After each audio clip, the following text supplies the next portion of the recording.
dude. We just gotta get prepared here. Is it hot in me? Is it hot or just? It's your menopause, bro. Oh, look at this shit. It's your menopause. No menopause aquí mismo. It's your menopause, bro. No way. Okay. All right. Let's get this show on the road, right? Let's go. Let's do this. Let's go. All right. 1, 2, 3. Yo, what's up, everybody? Welcome to GTM. I'm your host, Enrique Boucher, and another host right here. What up, you guys? Say what it is, baby. Say what it is. Good day, everybody. Yeah. God almighty. Another hot day out here in the AV, but we're out here Yep. trying to stay hydrated. Try to stay hydrated. Try to stay motivated. Trying to stay motivated with all our substance of liquids, you know. What are you drinking over here? Today is agua. Oh, wow. Being healthy over here. I got a flask, dude. This is popular. It's becoming a popular thing. Yeah? The flask? Yeah, everybody got one. Yeah, the Yetis. And they personalize it. They put stickers on it. Why is yours pink? What? Gives a fuck about stickers, man? I don't need no stickers right now, dude. I see people have stickers, motivational stickers. Yeah. You can do it. Come on, keep drinking. Yeah, you got the skater looking kind of like flask where it's all over the place. Yeah, I remember Yeah. that. Now everybody got one. Yeah, exactly. I got a Yeti. I got a Yeti too. But I'm always driving, so I always have to carry one. Yeah, dude. It's cool because it keeps the water cool. Yeah. I put like a lot of ice and it keeps it cool throughout the whole day. It's awesome. Yeah. It's awesome.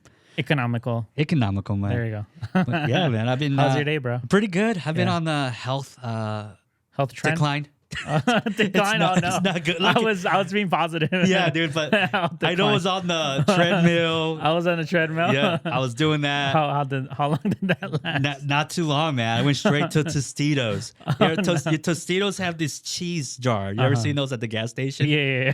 So I decided to like treat myself. You deserve it. You ran. You ran? You didn't even ran, bro. You did your treadmill every morning. You deserve it, dog. You did your treadmill for how long, though? I think a whole week or a whole week. Oh, interesting. So the That was next week that was coming up, I was like, I deserve something. Yeah. And I That's deserve your reward. the worst thing to deserve, you know, a cheese, those little Tostito cheese. And I get that from the gas station with the bag of hot Cheetos. Oh, shit. You Oh, you went all out. You went all out, dude. And honestly, dude, I'm a pig, man. Like, You couldn't stop yourself? I ate the whole thing. I got it. It's so good. It's like gravy. I heat it up and I just call it go. Oh, no. You're all like, this is for all my work. This is all my work going down the drain. I sipped it like, hot chocolate. Yeah. And then Oh, my God. No, it's bad, dude. No. It's bad. I know. Yeah. You felt guilty afterwards? You know what? I felt guilty halfway, and I'm like, You're there's so no eating going it. back. There's no going back. Might as well just finish it. Yeah, just eat the whole thing, dude. Just might as well. And then I just felt horrible afterwards, dude. And then, yeah, dude. And then not look and then good. you forgot about the treadmill. And then I forgot about the treadmill. It just stopped me from pursuing any dreams after that. Oh, my goodness. And then my sisters asked me to go play soccer. My brother and sisters asked me to go play soccer. And then that's probably the worst thing to do at an older age, man. Why? I'm training myself at the moment, you know, but I torn something. I feel like I torn my like a ligament or something. It's not good. I try to kick the ball. I guess I kicked the ball too hard. What? And Oh, my God. I don't know what happened, but my foot hurts. Oh, It's like swollen and it's not looking good, man. Oh, my God. It's not a good idea playing soccer at an older age, man. Your body's literally gone so soft that it can't handle a soccer ball, bro. Dude, no, I just tried to kick it so hard. I was like, whoa, where you guys get this ball from? Home Depot, dude? It's so heavy. Yeah. It was a heavy-ass ball, man. Yeah. And I kicked it. I hurt myself. And here I am. Trying to survive. Try to come back again. Okay. I'm trying to get back on the treadmill again, you know? You going to go back on tomorrow? Yeah, All I right. want to. All Every right. morning. All right. Every morning? Every morning. What do you actually, what's your routine for the treadmill, though? Like I wake up and I'm like, gotta get up. I put on any TikTok video just to keep me going, awake. Yeah. And then I just put it on the treadmill and just keep going. You're just walking right now. You know, what's called doomsday scrolling. Yeah. You know, doom scrolling. So Are you just kind of just keeping us like a consistent pace for yourself, like as far as like being on the treadmill, like how is well, it? I start. I do the walking. Okay. I do this thing. It's weird. Okay. But every time I'm walking, I just kind of like do this. Like I'm walking like this, and I go. Oh, you're like squatting. Yeah. Like For those that are not actually watching the video. You know what I mean? Yeah. Trying to get the stretch on like that. Yeah. And it's a slow Yeah. pace. Okay. Just doing this. Yeah. Yeah, on the treadmill. And then eventually I started getting my pace going. Okay. I started walking Okay. a little bit more. And then towards the last minute, I do 25 minutes. On the last minute, Okay. I speed that motherfucker up. Okay. Come on, boy! So you're actually running? Okay. Getting that sweat going. Yeah. And it's the funny thing is when you get off the treadmill, like it just feels weird. Like you feel like you're moving faster? yeah. Yeah, dude. There's a treadmill walk. It's a funny thing. But yeah, man, I'm on the treadmill. That's good. Getting a little active nowadays. All right. That's good. Destroying and in a way, you try to do the good thing, also the bad thing, Tostitos cheese and playing soccer, and then running again. Yeah, I think overall, like dramatic. You probably just gotten so used to doing certain things overall, like within your lifespan of living. Yeah. That doing something that feels, or because it's uncomfortable and it's boring too, being on the treadmill for 25 minutes. That's a long time. That is a long time. That's a long time. Me personally, I hate being on the treadmill. I'm more of a cardio guy, but when it comes down to the treadmill, it's almost like I don't really want to be on that long because it's just annoying going nowhere. Your body's moving, but literally you're going nowhere. You're put on the phone, man. Like no, I do, but it's still annoying. Boring, it's still very boring. Okay, you need to be out in the wilderness. Yeah, I have to go out on a trail or whatever. Yeah. But of course I do the treadmill. But I'm more of a runner. I think I wouldn't be able to handle walking, but of course I congratulate you for actually like now appreciate it being on the treadmill. Give you a high five. I'm doing it, man. Yeah.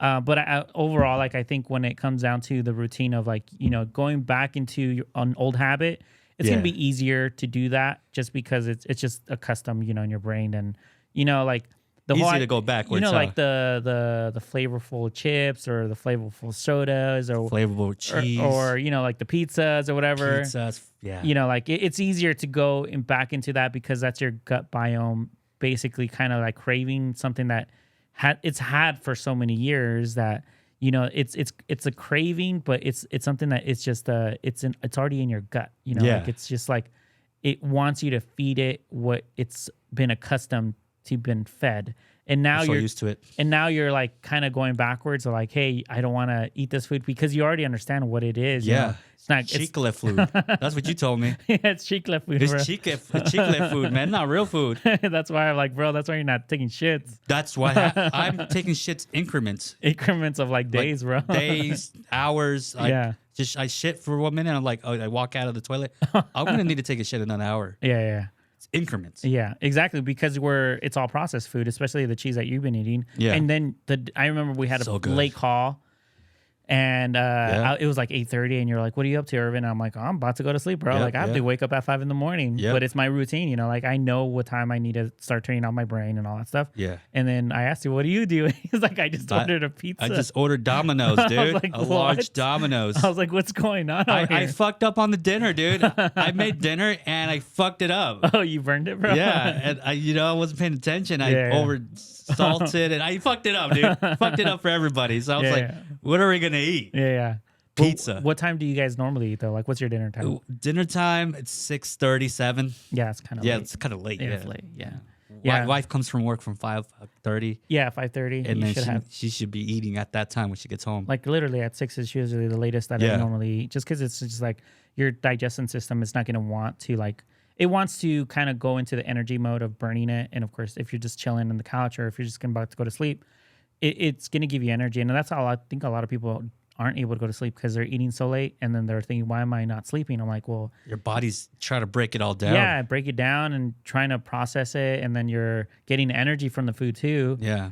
And of course, you're not going to go to sleep. So it just becomes like a routine of like, well, now anxiety's building because I know I have to wake up early, and you're planning the day in your head like, why am I not sleeping? But it's literally just, it comes down to like what exactly and what time are you doing things and all that stuff. Like I think it just becomes it happens by accident, but now we're kind of like we're adults now, so we kind of have to just put priorities straight for us and just put like the lines. These are the lines that I can't cross for myself anymore. Yeah.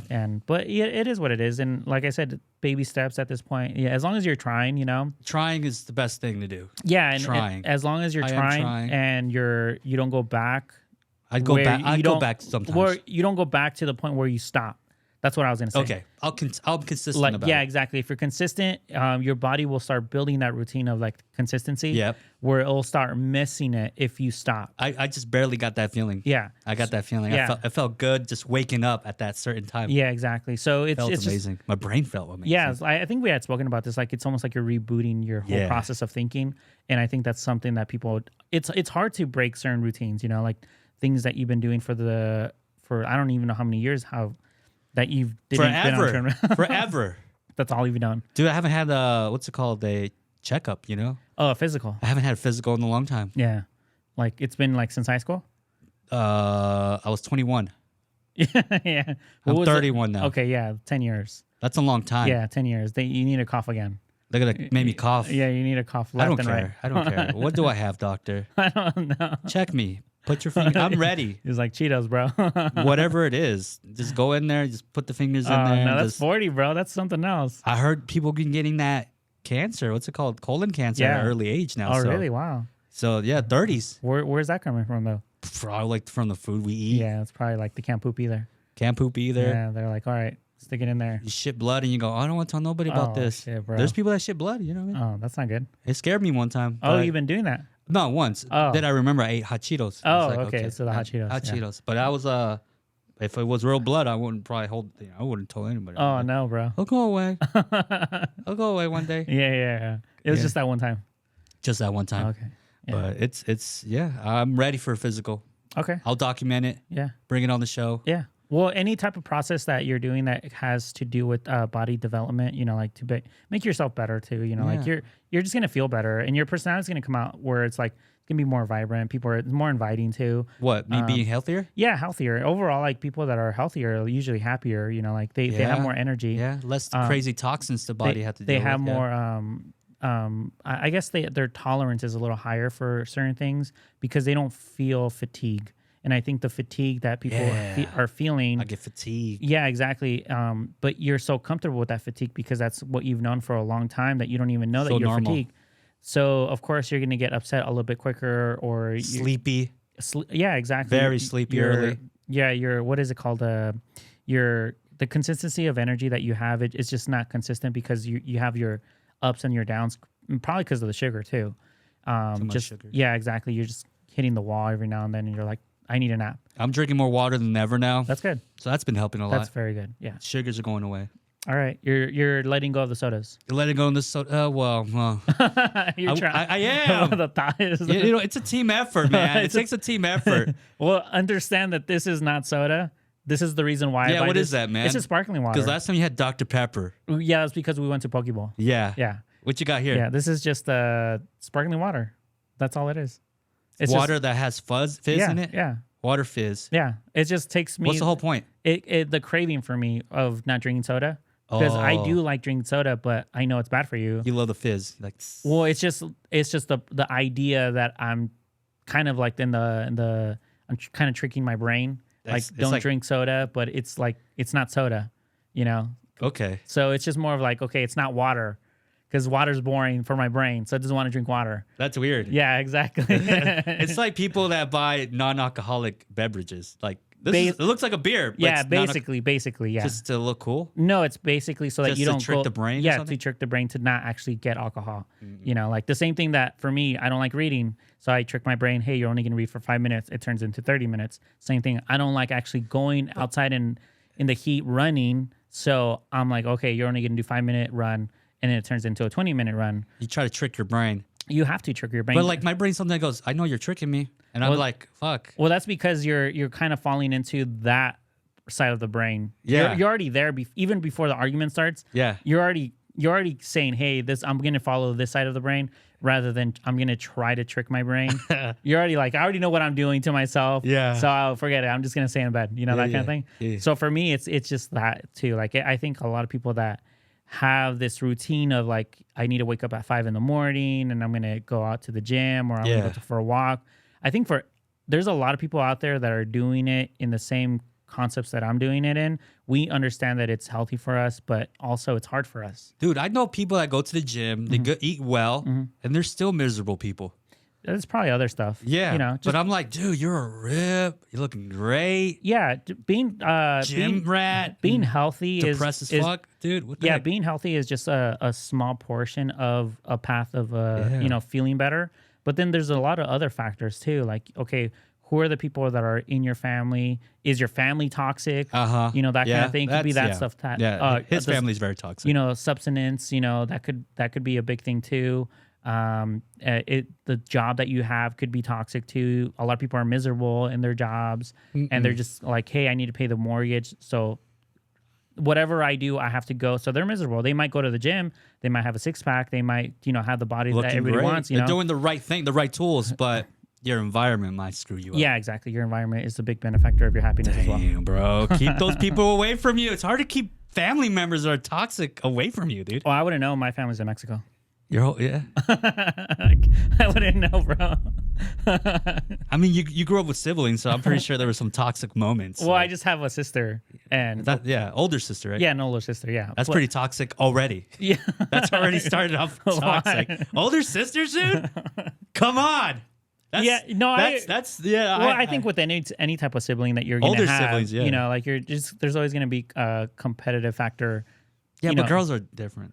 Oh, for I sure. had older cousin girls, and they're really rude to me. They're routine. Yeah. Well, How about they- we watch Lion King? Oh, you still watch Lion King? I'm like, what the fuck, dude? They're the same age though, or older? Older. Oh, They're okay, older okay, gotcha. girl Okay. cousins, and they're really mean. Yeah. What's wrong with that? The period? I don't know, dude. I don't know. Bro. I can't tell, dude. You should ask them. I don't. You guys are older now, so could be a mature, conversation, or are they say immature? They probably forgot about it. Oh, okay. Like, you really? I wasn't an asshole to you? I Yeah. thought I was just loving you. I'm like, I thought it was a hug. I thought it was a hug. No, bitch, you really ruined my life for a few years. Oh no. Yeah, dude. You got to watch out. Get away from the toxic people, everybody. Yeah, get away from toxic people. Everywhere. Yeah. Toxic food, toxic people, Toxic job. toxic jobs. That's the hard one. Yeah, everybody falls into that though. We're all living in a toxic world. Yeah. You feel like you have a toxic job, bro? Yeah, it could be toxic, dude. It could be toxic. Okay. Yeah, but Is your family toxic? yes. Are your friends toxic?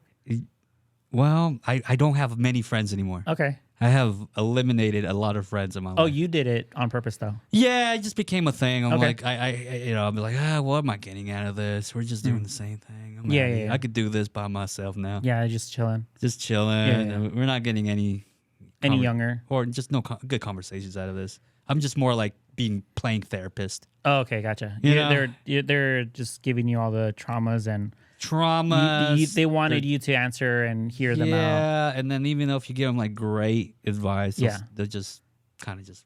I think Move what a lot on. of people do is they tend to vent too much, and then just becomes where they're just complaining at the end. I get it. It's cool. know? It was cool in high school. It's cool in middle school to be the person that you come to. You like the cheeseman, but at a certain age, Was it mostly guys or girls? both? Really? I've been having random weird girls tell me, I used to cut myself. I'm like, what am I gonna? What am I gonna do? What am I gonna do with this? You want a band-aid? you want a Band-Aid? What's going on over here? First aid, you want a first aid box? Yeah. I had people come, and it was cool. I didn't mind that. It made me feel important. Okay, you felt wanted or needed. Yeah, I felt needed. Yeah. I got the answers here. They want to listen to me, and then every time I give my answer, they go, "Oh wow, I never thought about that." Okay. And you're like, "Yeah, that's right. I know what I'm doing." Yeah. Did you ever get any girls that were talking about like their weight? Like, hey, I am. No, I feel I'm fat, and they're No, like super no. skinny. I won't even want to. Nothing like that. No. But just like cutting, that was the big thing. Cutting, family members, boyfriends. Mostly the boyfriends talk. You won't, gay. I don't know anymore. I don't know. Well, you can always, Date me. I remember like this this advice. I was like, love is like a flower, like a rose. If you don't water it, it's gonna die. Yeah. She's like, wow, that was poetic. She told you that. Yeah, I was like, Yeah. yeah. Comes from the heart. It comes from the heart. Want to fuck? No, just joking. No. Yeah, dude. I remember just giving advice. Yeah. It was cool. Yeah. At a young age, but when you get older, it's just like, yo, I got problems too. Yeah. Nobody hearing me out. Yeah. Yeah, no, I definitely, my tolerance for that type of person that comes in my life now, it's very slim. Yes. As it should Just be. like you said, it's just like we don't have the time anymore. Like, you know, like we're a little older. If you're within our age gap and you're still trying to figure out your shit, you know, if it's simple stuff, you know, like, oh, it's just like figure it out. You know, it's simple. You know, but if it's overly complicated, like circumstances happen where it's like once in a blue moon, you meet a friend or you have a friend, and something out of order, out of nowhere, yeah, it just happens, and okay, yeah, I'm here to listen, and you know, I'll be around, you know, if you need me. I'm a friend. Exactly. But if you're consistently just complaining, consistently just telling me your problems, and here we are giving you the solution, and here you are not even doing nothing about it, yeah, that's where it becomes like, okay, what are we doing here? Like what is, like you said, what am I benefiting off of this conversation? And have some consideration. Yeah, be a friend to a friend. You know, like I'm probably bitching too much to this friend. I just got to keep it to myself. Yeah. Yeah, and I think a lot of people don't even understand when they're doing it too. But yeah, I don't know, man. It gets complicated. I saw this wrestler, this MMA fighter, and he won, and his speech was like, you know, guys don't really talk to each other because they think they're wimps for expressing their emotions. But hey, talk to your lad and express yourself, because you never want to wake up in the morning and find out that your lad is dead. Be there. And I get that. I get that. Yeah. But like, there's so many, like, dude, if I can't help you, I mean, good luck.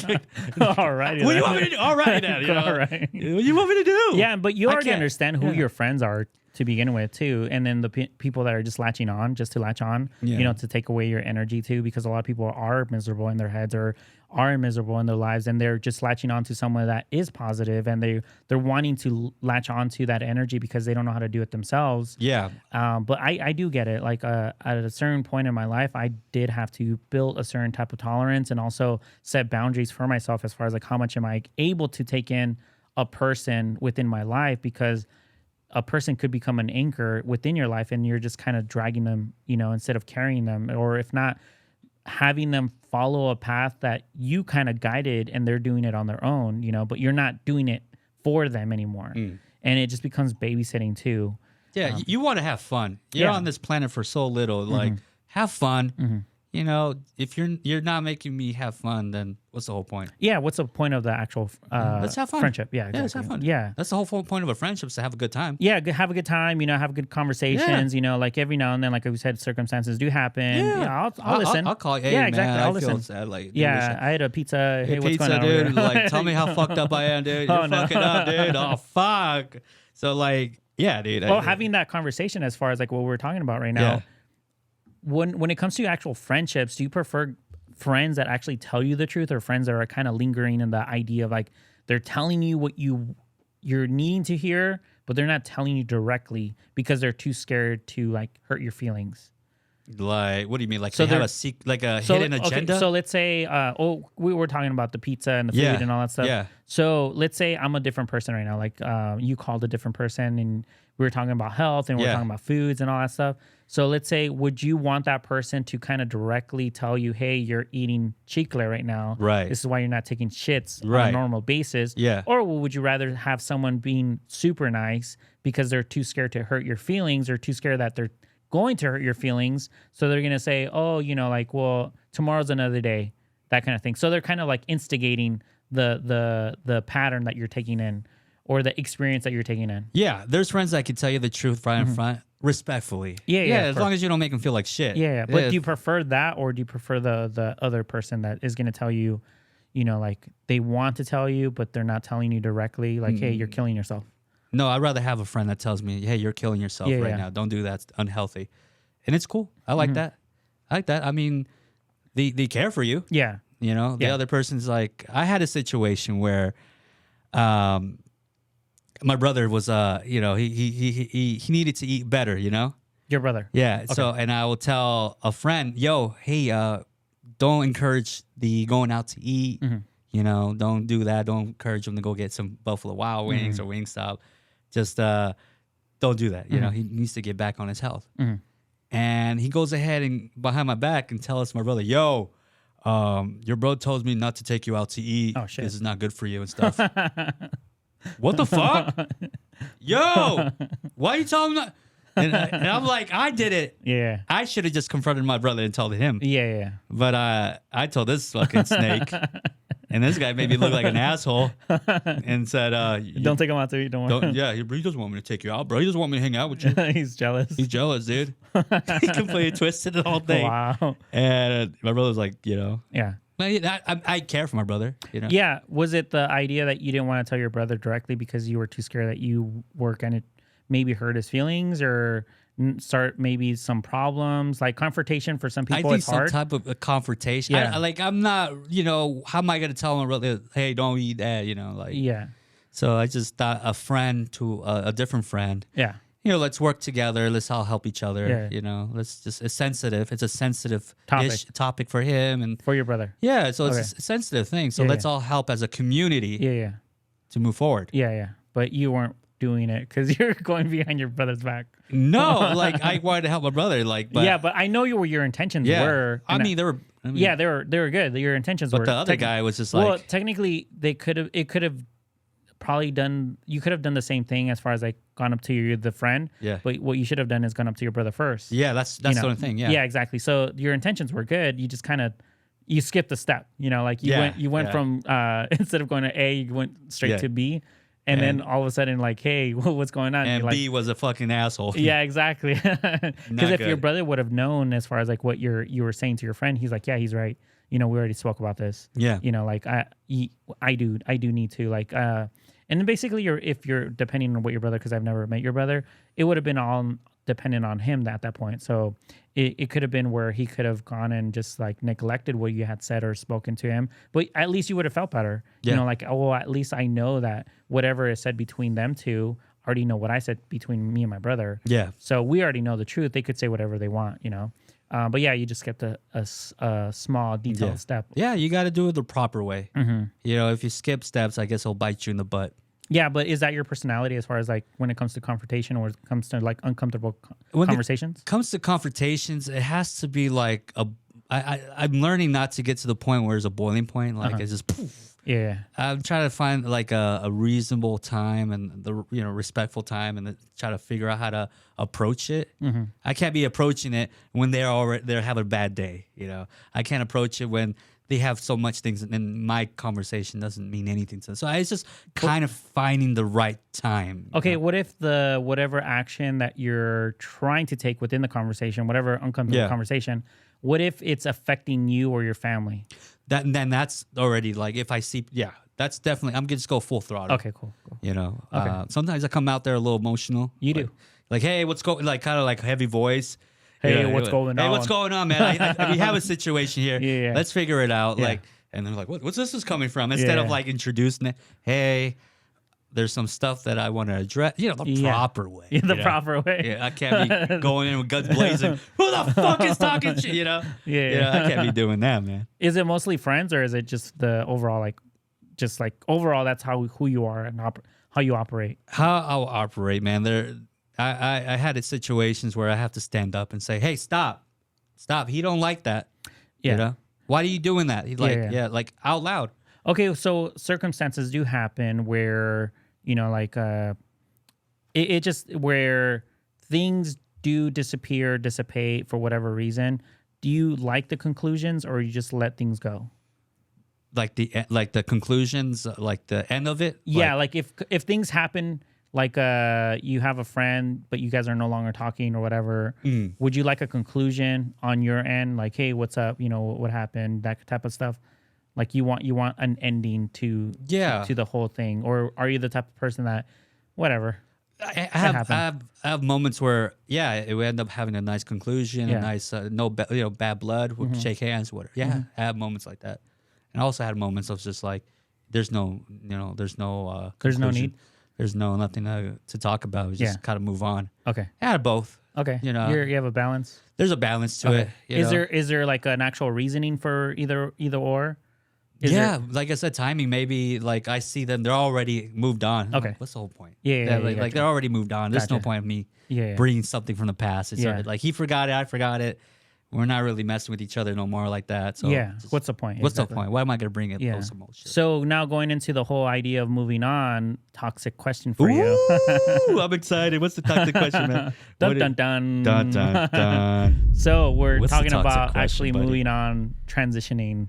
What is the answer for me as far as like what's the answer that you're going to give me? Mm-hmm. As What's far as going like on? What's the toxic question, Dougie? the question is, Uh-oh. what are your thoughts What are your thoughts? Okay. of people still being friends with their exes? Oh. Being a woman or a man? Oh, shit. And I want both answers too. Okay. You could go either way. If my girl still talking to an ex-boyfriend, no. No. No way. Because if we're all hanging out, I'm still thinking, like, this motherfucker got his dick sucked by this girl. Oh no. I'm just thinking about, like, the nastiest shit. Yeah. I'm pretty sure they fucked. Yeah. Is this? We're in the car. We're in the same car that they fucked in. Oh no. You know what I mean? All these thoughts would come into my head. Yeah, it would be very uncomfortable. I'm very uncomfortable. Yeah. They're hugging each other. Oh no. They used to fuck. Now they're hugging. Oh no. What makes me not think they're gonna fuck again? Yeah. Yeah. So it's uncomfortable for me. Yeah. Do you think there ever comes where it could happen? That they get, dude. Yeah, yeah, man. I think, yeah, I'm pretty sure they could trigger something. And No. I'm not that's not what I meant. I meant that do you think that could ever happen where it could be a genuine friendship between an ex and another ex? yeah, I think it's possible. It's possible? It's possible, man. Okay. I have an aunt that got divorced from my uncle, but he still comes over, hangs out. Yeah. Okay. Okay. So See that I new do. man, I do want to answer that question as well. Yeah. But I do want your other question as far as like now, would you still be friends with one of your exes, or have you ever been friends with any of your exes? No. Never Okay. been friends with one of my exes. If we had like there was some like type of love, there was some great relationship. It's just that we just had differences, but we still have love for each other as people. Like I love you still, like, but not like I love you, want to have married kid, But I love you. I care for you so much. You're a family still, but we couldn't be together. We're still homies. Yeah. Okay. Had you ever come up across any of your exes? No. This is no. Okay. All my exes live in Texas. Oh wow, they're So, out there. Yeah, they're out there. So I don't have to deal with none of that shit. I ran into some girls that we be texting and stuff, and I'll be seeing them at the Vallarta and shit, and my family, and I'm like, My this gosh. is awkward. I asked her for a nude. Oh no. It gets awkward, dude. Yeah. Okay. But yeah, no, man. I think I don't know. I for me, it's just all depending if we build a good relationship but we left in good terms, and we still have a good communication. That'd be cool. She'll come to my wedding. Okay. That'd be cool. Okay. Yeah. Interesting. That's an interesting answer. Interesting guy, dude. You're a very interesting guy. Yeah, dude. Yeah. Yeah. Well, as far as like, What about you, man? So the answer for me, as far as like, I think, is it possible? Yeah, it's possible. It's possible. It's possible. Not for sure. impossible. Yeah, anything's possible, but I think it's more out of respect for the person that you're dating and That's the right. respect that they're giving you. As far as like if I had a girlfriend at this point right now and she was friends with one of her guys, I would see the type of guy that he is as far as like how he's maneuvering around my girl. Like, hey, saying we're just friends. I'm watching his actions. I'm like, bro, like, you know what it is. Like you're not giving me respect. And at this point, like I don't have to say anything. And vice versa to the girl too. Like if she's already lingering with the one of her exes, I'm like, okay, this is not going anywhere, because she's already showing disrespect towards the actual relationship. Because I already know that it's uncomfortable for both parties. For a man and to have a friend as an ex and having a current relationship, it's uncomfortable to the girl that is seeing that happening. Those two parties, and then vice versa. If there's a girl that you're dating and then she's still friends and conversation going out with the next. I can see people going gaslighting you. Oh my God, it's you're insecure. Yeah. He wasn't really doing that. Yeah, exactly. And you're like, well, I did see him do that. He's just playing, Irvin. He's just playing. Yeah. Why don't you just grow some balls and man up. Yeah. And they gaslight you. Yeah, and those are just toxic people, Toxic those people. are just toxic people. Yeah, man. You got to get away from them, Yeah, bro. they just don't know how to take a personal responsibility. Me personally, I think if the person is able to be friends and is currently in a new relationship, but is still friends with an ex, they technically haven't let go completely with that ex, because you could have love for an ex, but being in love and then having love is two separate things, like what you're saying. Different love. Yeah, exactly. You could definitely have love, and the respect that they're going to give you is showing you love by separating. The boundaries. That separation is like, okay, that is showing you love, not lingering around, because you can't move on knowing that you were with that person at one point. Because remember, a girl is going to pair bond if she sleeps with you. So understand that she's already pair bonded with an ex, and her emotions were already invested at one point with that person. It doesn't just disappear. It's there. It's always going to be there. It's not going to be somewhere deep down. The guy could trigger it, right? It's just not comfortable for anybody. Like, why would you want to keep an ex around? Like, that's the idea. Like, what's the idea of wanting to jump into a new relationship, but yet wanting to keep some sort of relationship with an ex that didn't work out? Hey, that chapter of your life, it went away. Like, it's gone. It ended. That's the conclusion. Yeah. You guys decided together, hey, we didn't work out. So what's the point of then jumping into a new relationship and not respecting it? Because now you're disrespecting it by keeping that other person around and saying, hey, we're just friends. I'm like, well, if you really loved him, then that meant you concluded correctly.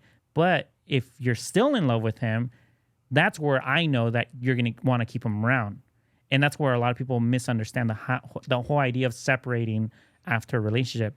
Now, of course, if it's just a 1 month or 2 month type of thing where you're just like dating, but not really seriously dating, I could kind of see it be more possible. But I'm talking more of the longer term relationship. Like, they were together for 5 years, right? They lived together, for a year or two. They had that type of relationship, and now she jumped in, or he jumped into a new relationship, but yet is kind of keeping him around while they're in the sounds complicated, man. It's a very complicated it sounds situation. horrible. I don't want to put myself in that position. I don't think anybody would want to, but I think a lot of people are now, because the whole terminologies as far as like how we're moving in life, we're trying to be more open-minded, I guess, as far as like the idea, like, hey, I could still be friends with an ex, but it's because a lot of guys can't get a girl to begin with, so they'd have to deal with it. The guy that is just dealing with it is the guy that can't really attract another girl to begin with. So he gets into the relationship, and the girl is having her ex around. He don't mind. He's gonna just deal. It's not that he doesn't mind. He's just gonna deal with it, because he's not in a position to get another girl. Dude, if I lose this one, I got nothing. Exactly. So I might as well have to put up with this bullshit. Exactly. So that's what they're doing. I just gotta win her heart. Fuck, dude. Yeah, and of course I love girls these days, man. These girls have like really superpowers. They're on the pedestal, right? Yeah, no, for sure. They got I got John, I got Stuart, I got Felipe, I got Jorge. G-Man want to take me to Dubai. I'm not sure. You're that's crazy. Yeah, all the attention that they're getting right now. And the guys understand that now. Well, a lot of the guys that are in the positions that are dealing with girls are the lower end guys, as far as like, I don't have confidence in myself, low self-esteem, that kind of idea. Yeah. Either they've gotten rejected a couple times, and yet now their mind is kind of like like, it's just very foggy. I can for see them. how girls get that attitude now. Like the cringy simp can really make a woman go, oh yeah, get away from me, you fucking creep. Girls are so mean. Now I go, oh, I get that. Yeah. And that's how I want my baby to be like. I want her to be. I don't want her to be like giving everybody a chance. Yeah. I want the guy to really put in that work. You know what I mean? Yeah, but what I always say is that we marry the person that we saw in our own households. You know, like, that's what I mean. Like, when it comes to your daughter, she's probably just gonna mirror what she sees in the house. She's probably gonna look for someone like you. Oh, that'd be cool. So if I wouldn't mind. I'll meet him. Like, dude, you remind me like me. Yeah. Come in. Yeah, we're going fishing. We're going fishing, buddy. We're looking for a third co-host on the show. Yeah, that'd be cool, man. Yeah. But you think it's a lot different when you get older? Things get less complicated. No. As you get older, you're like a 45-year-old woman and still friends with your ex, and you got a husband. Like No. no, you think No. you don't think things are different at that No, point? I think it's Same thing, still child's play. No, when it comes to problems, when you get older, they're just newer problems. Really? Yeah. I thought it'd be more simpler because you're not, as you get older, you're not dealing with bullshit. So you kind of just limit your bullshit that you deal with. So if your ex is so cool, I think she'll keep him around, and the ex is cool. You know, I've seen people like that.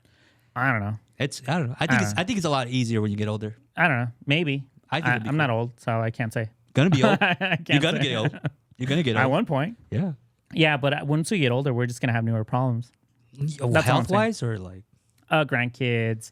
You know, your Grandkids, yeah. daughter's gonna have boyfriends lingering around. yeah. The talk, you know, like, hey, what am I doing? You know, like, hey, she's not listening to me. It's newer problems, right? Yeah, I guess so. You know, as we get older, yeah, certain problems aren't really as potent, I would say, like the ones with your wife and maybe one of her exes. Yeah. That's not really what's really keeping you up. It's the boys that are trying to get at your daughter. That's a you know? problem. That's a new problem. That's the newer problems that are going to arrive. As an adult, as yeah, an old and man. I think it's not that you don't care anymore about an ex coming through and trying to be friends with I your got other wife. shit to have to deal with. It's just not priority. Is my daughter is priority. I'm sorry, but you're my wife or you know, whoever baby like, mama. She got to step aside. You know, like, I'm sorry, but you're an adult now. Your actions are being met off of whatever you got to do. deal with your own shit. Exactly. I can't be fixing everything. Exactly. I'm looking after my daughter. She's still growing up. You know, like, I can't be giving you her attention. Exactly. That's tough. That's new problems. Yeah, it's newer problems. That's new exactly, problems. Exactly. Yeah. But no, I do agree. The problems that we are seeing now, it's not like they're gonna be a bigger issue. They just become smaller issues because other problems arrive. You know, and unfortunately, it's not unfortunate, but it's just what comes with the territory of having a daughter. Damn, you know? man. I just feel like as an older person, you got less scandalo, dude. Scandalo. Yeah, less scandalo. Yeah. Less. Yeah. I feel like. Yeah. Yeah, I see those old people be doing mingling. Yeah. They're more open. Yeah. You know, I don't know. I don't know. I see. I'm looking forward to be old. You know what I mean? Okay. I'm not, but you know, I don't want to be old. You're gonna get old, bro. Well, I don't want to get old. You're going to get I old. don't wanna man. get old. Yeah, you gotta live that life. Why? Because that's what God wants you to be, dude. He Why? wants you to be an old Irvin. There's gonna be an Why? old Irvin, dude. Why are you trying to scare me though? That's scary to you, be old? Yeah. Really? Your mobility is basically gone. I guess so in that sense. You're literally lingering around, just waiting for death. But you're living in a great time. Great. Modern medicine. Yeah, you know? but you're sleeping half the time. That's true. That's true. You do lots of. No, I heard you have to sleep less as an old man. Oh, I don't know how that works. Yeah, you sleep less. Your skin gets a lot more thinner. Yeah, all I You see get is cold old people easier. just like falling asleep randomly at like restaurants. Yeah, dude. Yeah, my old man. Like that. You fucking want to sleep or we're eating. He's eating. He's sleeping and eating. And then he wakes up, he doesn't know where he's at. Yeah, I see that. I was yeah. like, I don't want to be that. Yeah, I don't want to be. I know we're all gonna get there, but bro, You could always get that microchip that Elon that Musk. microchip. Yeah, dude. Yeah, get into a computer. Yeah. Hook up to the mainframe. Yeah. I'm down to do that. Yeah. Modern times. We'll see. We'll definitely have to see where technology takes us. You know, how far medicine kind of evolves. Yeah. At our old age, maybe we'll live until we're 200. You know, and we'll still stay within a younger bodies or whatever. Mm-hmm. And our soul Different dies, problems. You know, Now we got different problems at that different point. problems. Exactly. Now I gotta live longer. Now I gotta deal with these people. Yeah, fuck that. The new dude. age of whatever is coming up. The new age movement. Yeah, exactly. I got something for your asses on this new age movement today, dude. We got a special little treat for y'all. All right, what is it? We're gonna get into it right now, but I need to use the restroom. Oh no, bro! Okay. Bro, talking about age. Talking about age, bro. You're old. Got that small bladder, bro. That small bladder, dude, and shit breaks, dude. Oh my goodness. It's not looking Stop good. eating pizza, bro. But it's a good one. It's gonna be a good topic. Man. All right, I'm looking forward to it. All right, let's do it. Let's do it. All right. Now that we're talking about health, we talked a long journey of my health, how I'm getting older, how I thought getting older was a cool idea, and now you made me realize no. Even if we live longer with medicine, it's still gonna suck. Yeah, someone's gonna wipe your ass for like another 100 years. New problems, man. New Pampers. I mean, New diapers. Well, yeah, diapers, dude. I will have to wear diapers. Someone's gonna wipe your ass, bro. Like just pooping on my. And I've actually gone to like old people's homes. You know, like I remember there was one in Lancaster. the house that they converted into. I don't know what you'd call them like old homes. Yeah, like I don't know what the proper term is. I can't. I can't. You can't. I can't. You're getting there. Calivescence. I don't know what it is, dude. Bro. That was either way. Like I remember I went to go do pictures of that house, and it was still in business. Like it was still like they were still like older people living there, and seeing them like they were just like what do you do at that point? You're in some stranger's house with other people your age, and they're within their late 80s. I remember there was a lady just laying down in her bed. Dude, forgotten. And they're like 90, like I'm telling you, like depleting. And you're there taking pictures. And taking pictures. I need you to sleep somewhere else. Dude, that's... Yeah. You had to take pictures. And that's there? what you want to get into? No, dude. You're going to get all Being that old right now that's sucks. old, bro. Yeah, but there's going to be new old people, man. New old people? New old people. There's going to happen that... You're not going to have that problem. No, okay, well, we'll see. We'll definitely have New old people problems, man. Yeah, well, the thing is that there was a time that we didn't live until like our 40s. And, like that was like the time span. Right. Now we live up Short to like life. the 80s, 90s. 90s. But they're not living they're not living in the 90s. They're literally... 90s doesn't look good. Yeah, literally, they're just laying down all day, Nothing every to day. be proud of. Exactly. They're just waiting. They're literally just waiting. But maybe in the next 10 to 20 years, it's going to look nice. Well, I don't know. It's like the new 90s is going to be the new 40s. All right, we'll see. I'm telling everybody, you're going to be the hottest 90-year-old man you're ever going to be, man. Well, let's just keep staying healthy, though. That's the only thing. Yeah. Treadmill, whatever you could do. Treadmill. Don't eat the Tostitos cheese can. Don't eat too late. Stop eating so much processed foods. That's all we get. That's all we have, bro. Processed chicken? food. Chicken is also processed. Yeah, dude. but not like we're frying it, even over the processed food. How about sauces? Sauces? What do you mean sauces? Barbecue sauce, ketchup, mustard. Is that okay? Is that okay? That's processed. I would, yeah, like barbecue sauce. That's all sweet. Yeah. That's all sugar. Yummy. That tastes good. I thought you were gonna say like tapatio, that kind of thing. I'm like, bro, Tabasco's healthy, right? Tabasco's healthy. Are you Mexican? I literally have never heard a Mexican say literally ketchup. I'm telling barbecue you, man. sauce. I was born in America. You were born in America, bro? I told my family that I was white. I was born in the wrong family. I'm a weirdo. I'm a white man. You're like, you ain't seeing me working outside. Yeah, I did not like work. I hate the sun. Don't put me in the sun, dude. I thought I was white, man. Labor work did not work so well with my you. parents would be like, vamos a hacer tacos, pastor. We're going to do frijoles. I was like, no, Mom. We're hot dogs and hamburgers. And macaroni and cheese. Oh, my goodness, bro. No, my parents never took me out to eat. No? Only special days, whole time buffet. Okay, that was a good one. I remember whole time buffet. Yeah, it was a special day. Yeah. But other than that, frijoles, arroz, soup. Okay. But, dude, I'll be eating hot dogs, macaroni and cheese. I was afraid of menudo. But here's the thing. When it comes to menudo, I'm like, I'm not a big fan. But when I got older, I was like... You like menudo now?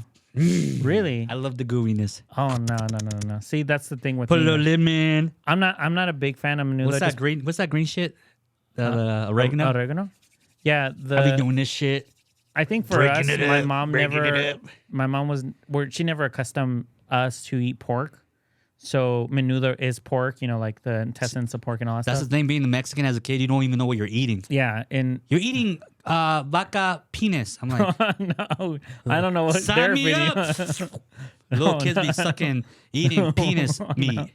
I don't know what your mom fed you, bro. I don't know. Mexican kids be eating weird shit. Dude. I don't know what. Lengua. You ever heard that? Yeah, tacos de lengua. Yeah, we grew up with that. Yeah, that's what I'm saying. People be eating shit that they don't even know about. Yeah, but we literally knew. We're not that dumb, bro. Yeah, but like lengua, like tongue. It's literally it's in the word tongue. And never having a cow in your life, and you're like, yeah. Cow tongue, whatever, dude. But you were eating literally hot dogs. That's literally all that is in one little platter of a wiener. I found out at an older age, I was like 23. That you were eating like a butthole? Yeah, I'm eating mixture of meats put in one. I didn't know that. Yeah, well, that's what it is, though. At least lengua is the word tongue. So they were at least telling you that's the truth. Wiener is literally you're thinking a hot dog, a pig, or something. You were pig thinking, meat. Yeah, you were thinking something. Yeah. Same thing with ham. It's the pig's ass. It's eating a butt cheek. Telling you, man, Mexicans got it all fucked up, man. Well, you're the one eating the hot dogs over here. I know what you're talking about. I did not know any better, dude. Spaghetti. I was my thing. Spaghetti. I'm big on spaghetti too. Spaghetti, dude. Spaghetti. Hamburgers, hot dogs, peanut butter jellies. Yeah, you're definitely white. Yeah. You're 1,000% white. Oh. Who fed you that stuff to begin with? Because you have to be accustomed to growing up with that for someone to actually provide it for you. And you were little, so I was a kid. I mean, we had barbecues, we had summer cookouts, hot dogs. I was like, this is great for every meal. Not just for a barbecue. So you just kind of fell in love with that, like the American custom. As a Mexican, weenies were always in the refrigerator. Yeah, that's true. And you got bread. If you don't have hot dog bread, you get the regular bread and put the weenie, and you got a hot dog. Yummy, So that's what I did. Yeah. I ate hot weenies, dude. Fuck. No, I do remember eating that stuff too as a kid. But like I said, my mom didn't accustom. Why? She was afraid. I know a lot of Mexican people. No. It was just more of just like whatever your mom. Your mom was bougie. No, not at all. She's more into like cow and chicken. She's not a big fan of pork, so of course we grew up what she made, and I'm not used to eating pork. And when it came to menudo, we didn't eat menudo. Mexican women back in the days know how to cook. Mexican ladies, bro. Yeah, they don't cook no more, dude. What's up with that? Now you're cooking. Latina ladies, yo, what's up? Y'all ain't cooking tortillas no more. That was the easiest one. Y'all ain't doing that. What happened? What happened? What happened, bro? What happened? Now they want to put sopa de vaso on my dinner table? Bitch! Take that back! But that's everywhere. That's not just in America, though.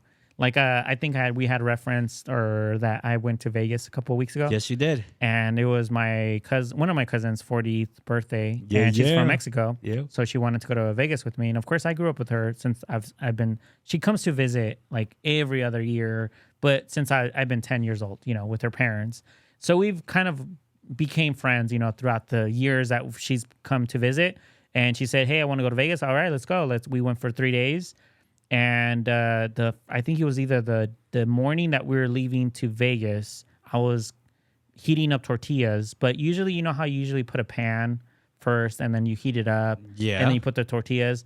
But I'm like, in the morning, I don't have time to be doing the whole warming up. I just put it literally on top of the grill, like on the actual stove. Yeah, the stove. Yeah, and I'm just so used to that. And then you have good timing. And like flip it over. But I'm not even doing the whole I'm timing. I'm just kind of doing it normal, like whatever. Whatever.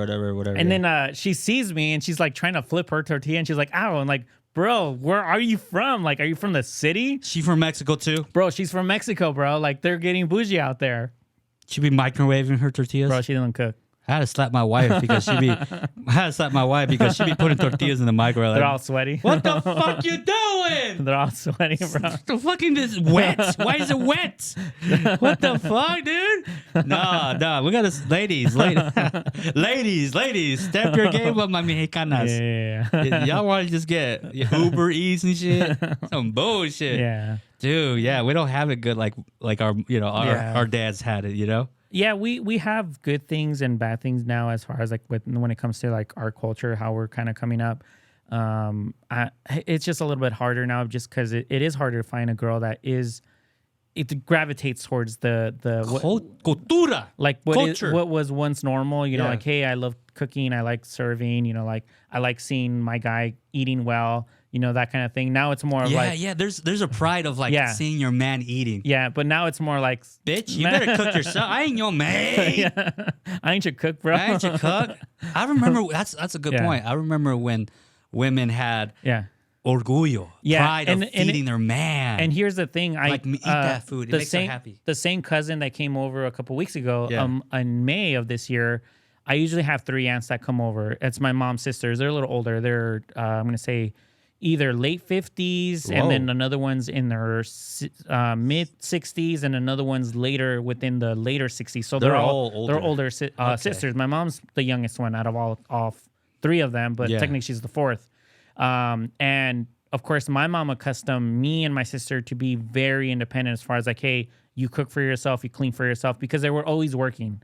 It was the custom, hey, if you cook or if you use a cup, you have to wash it right away. Wow. You don't leave it in the sink. You don't leave it on the table. You literally pick after yourself it's always been like that forever. Since I've known life, that's always been my life. And it's been ingrained in me. Wow. So I'm accustomed to that. Now, of course, my aunts, they're accustomed to another way of living where their kids are so used to... They leave the plates on the... They're leaving them they on the leave table. everything on the... And they walk away. Exactly. On the table, or if not in the sink, or if even not even They'll in the wash sink. it. They don't even think about washing it, bro.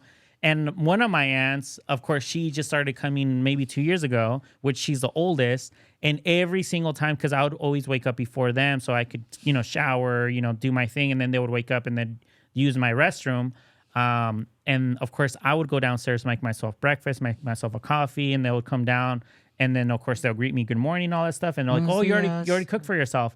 And then I'm like, yeah, that's what I do. And then they see me finishing.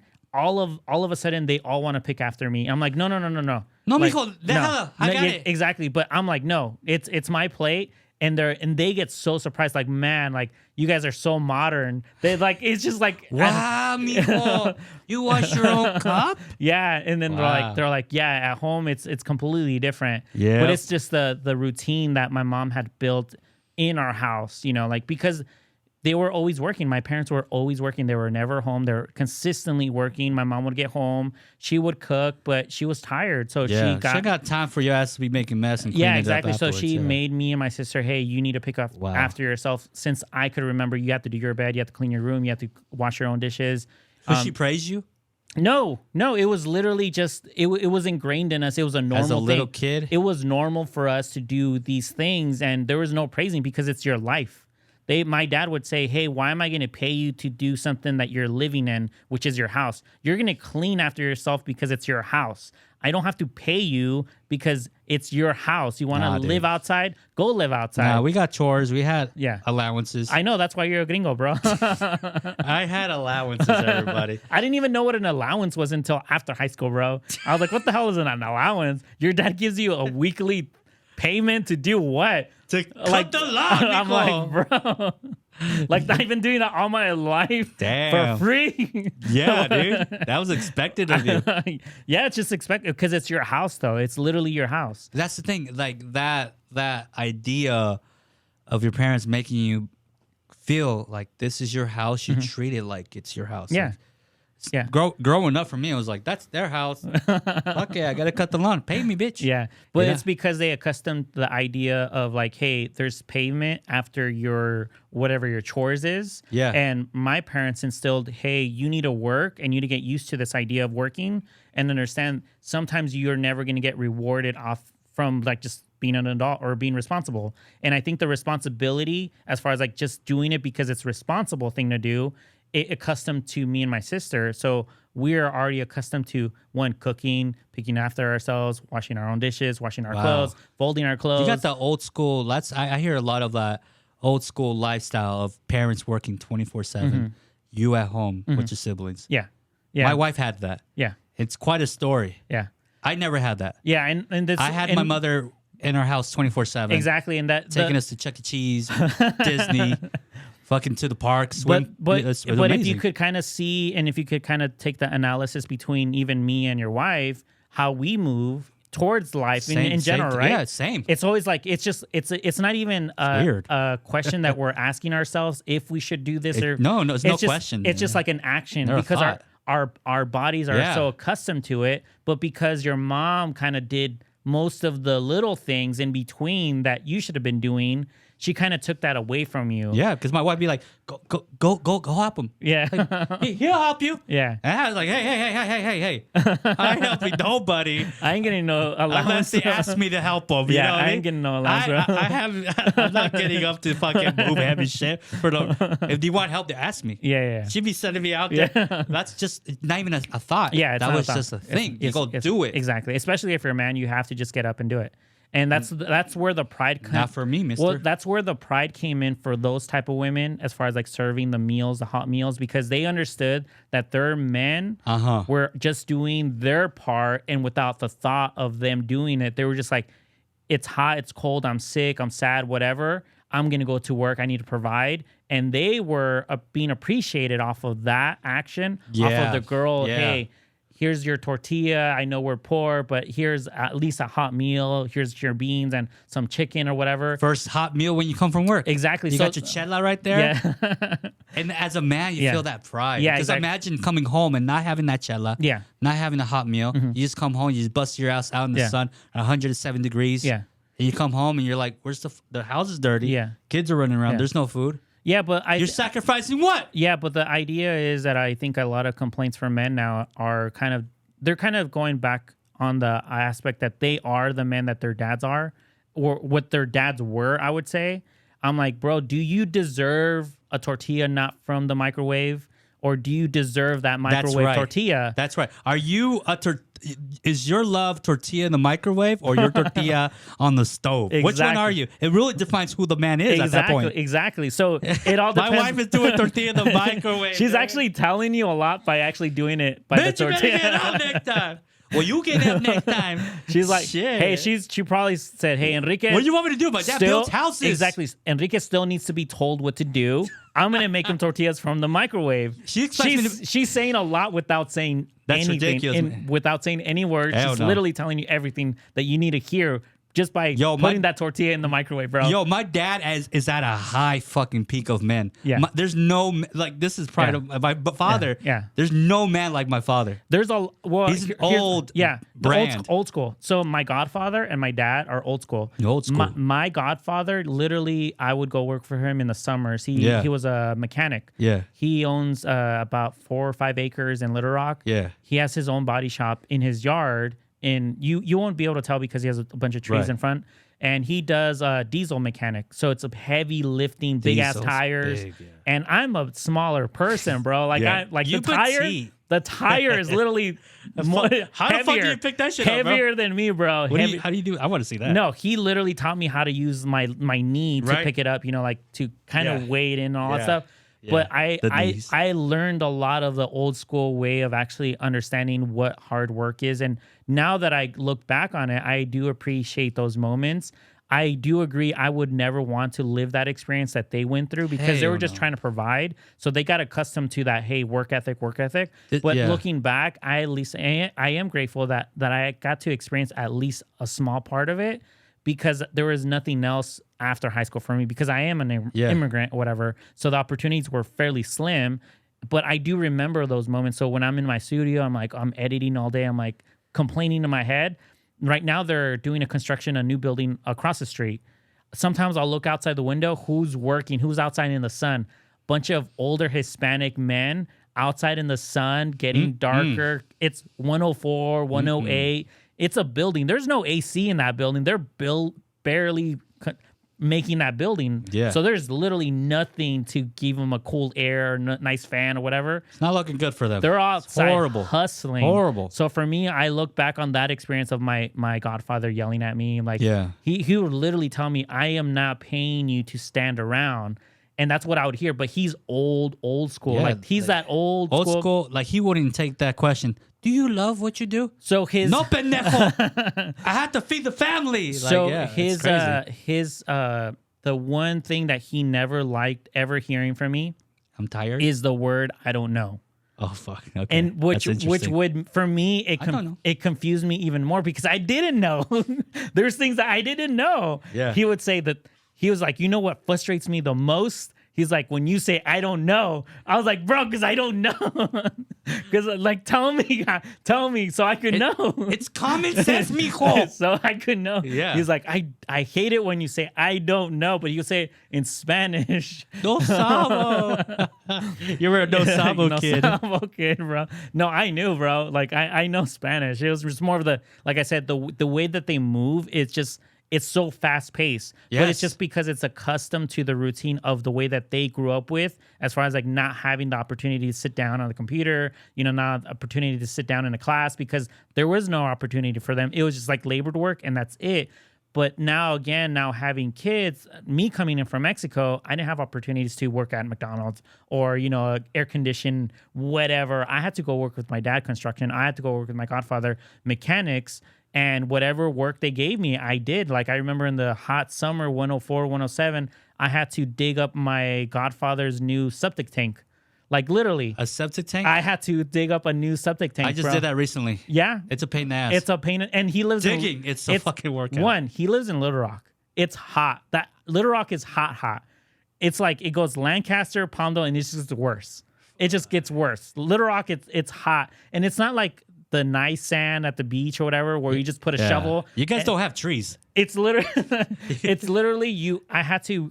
He had this. What is it called? It's like a piquete. I don't know how to say it in English. It's like the one you when you open. No. I know what you're talking about, but no, it's literally this big old pole, but it's I don't even know. It's like made out of. Okay. It's super heavy. If you were to pick it up, it's like a spike. It's a spike, and you're just like it's maybe like 5 feet, 4 feet tall, and it's literally just a spike at the bottom. So you're just spiking the dirt because it's so hard. Like it's a heavy to loosen it up. Yeah, it's a heavy spike though. It's like maybe I'd say 10, 15 pounds overall. So you're just kind of just spiking the dirt because it's the dirt that he has. It's not like, and it's not dirt. It's like almost like rock. Yes. So I remember we typically wet it. Yeah, I would wet it, and then of course I would just get maybe 2 or 3 shovels out, and then now it's all of a sudden it's super hard again. I was like, bro, that's horrible. I remember I would look up into the sky and I would just pray for a small little cloud to come by to give me shade, bro. Yeah. I was like, please, little cloud, just please, come on Lord. through. Please, God.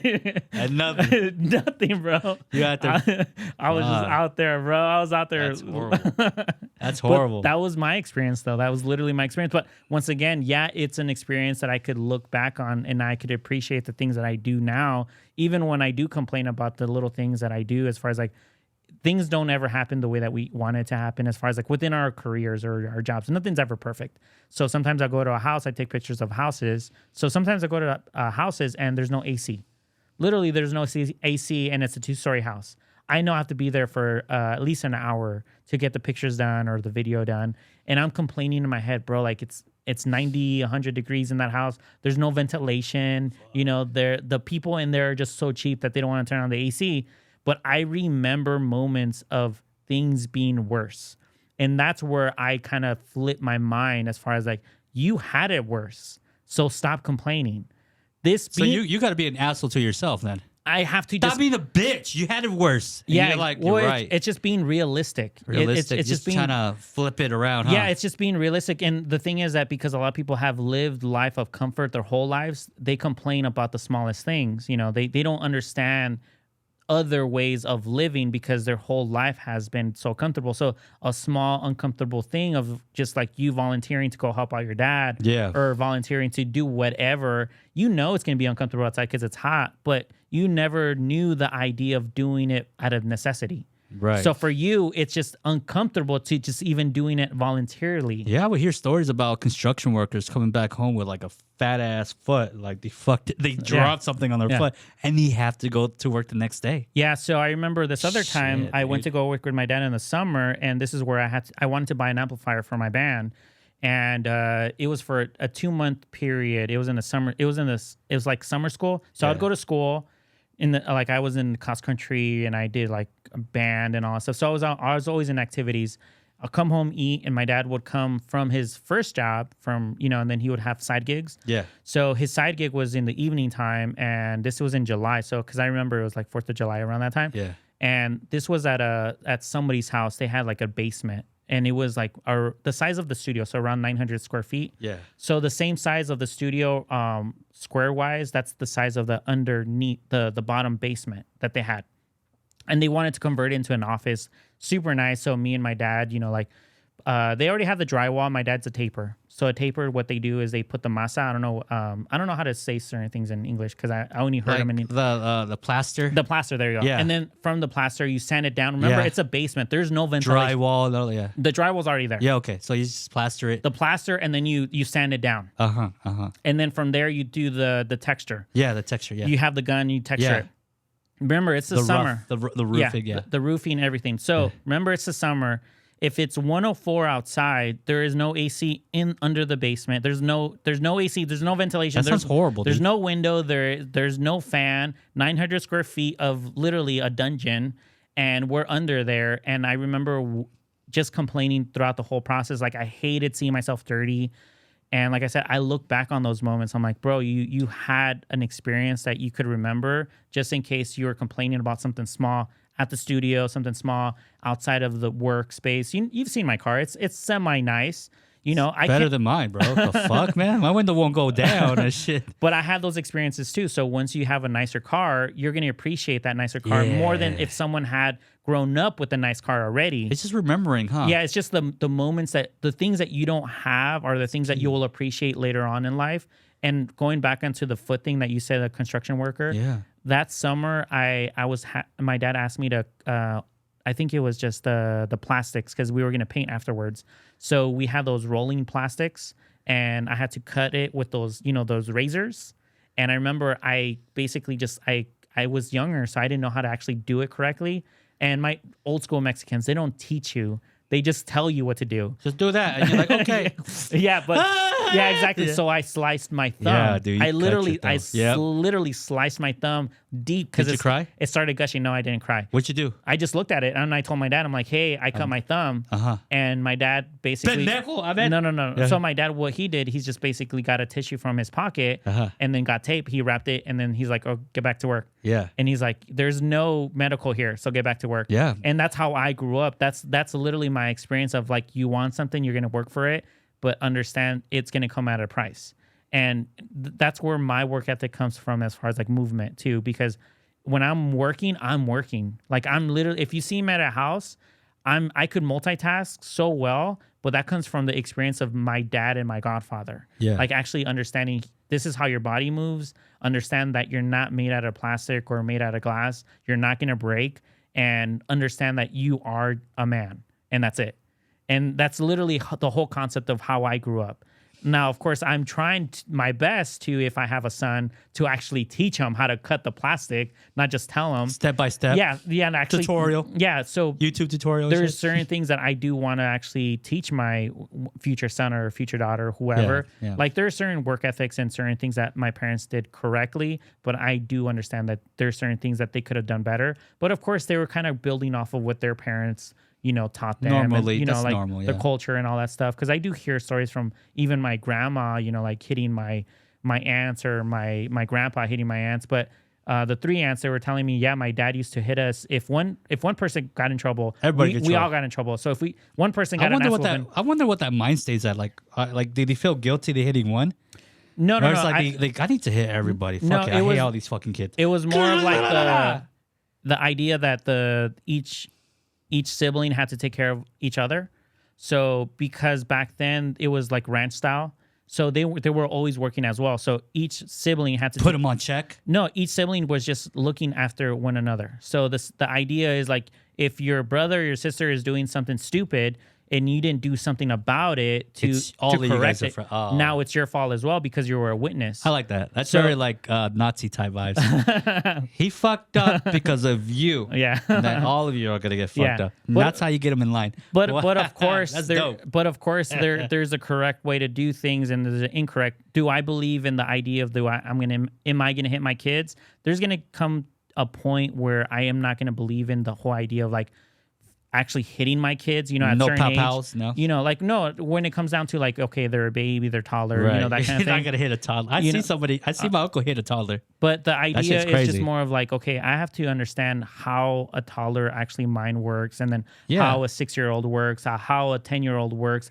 Not just going off of what I was taught as a kid. Like, hey, this is the only way to process, and this is the only way to teach a person. So I have to navigate my life in that form. Like, I understand that, like I said, there are things that my parents taught us at a younger age. Old ways. Older ways. Hey, this is the way that you want to treat your house.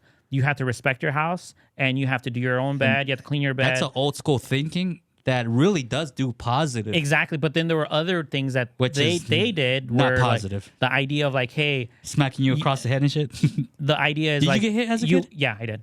So the idea is that you're just gonna, I'm gonna say things once, and then you're gonna do it correctly right away. Dude. That whole idea. I don't like that. Exactly. So I still have that in my head that I know that I don't want to do that to my son, because I remember there are certain things that I teach you about the tripod and everything. And I always tell you, like, the way that I teach is the way that I wish I would have been taught. Yeah. And that's where it comes from. Reverse Literally, engineering. that comes from either my mom not being able to teach me correctly, whatever she was trying to teach me, or my dad, and then them getting frustrated. And from there, it just becomes like a whole argument. Yeah. I'm like, bro, you didn't even teach me correctly to begin with. Yeah. You're just frustrated because you don't know how to teach me. Yeah. Because no one taught you. Yeah. So for me, it's more of like, I have to level up on that side. There you go, mi gente. That's it. That's it, mi gente. Like, that's pretty much, we can all agree, right? As a Latin culture, right? Yeah. We all gone through that experience. Yeah. Our parents never knew how to teach. Yeah. Yeah, but like I said, There's some good stuff. Yeah. There's some bad stuff. yeah, there's the good and bad and everything. Yeah. Yeah. So Yeah, you just have to teach your daughter the balance of, like, work and, the whole idea, like, oh, do you take pride in cooking for a guy if he is working hard, that kind of thing. But that's going to probably come from your girl, because she's the one telling you to go to work, bro. Yeah, she's the one doing it. It's just She's the one putting the tortilla in the microwave, bro. She's putting tortilla in the microwave. It's not looking good for me, fellas. Not looking good for you, bro. Not looking You're getting good. that sweaty tortilla, bro. Damn, man, you went through a lot, huh? You're a little older than me. You still got a little old. You got like a older generation backwards. Yeah, well, once again, I'm coming in from Mexico. You still be getting that. Yeah, I used to get whooping. Yeah, I used to literally get like whooping like marks on the back of your. No, I didn't go, or my parents didn't go that far as like that sense. My mom was a disciplinarian. Okay. My dad was more of just like The yelling. Yeah, the yelling. He knew that if you did something, you wouldn't have to say nothing.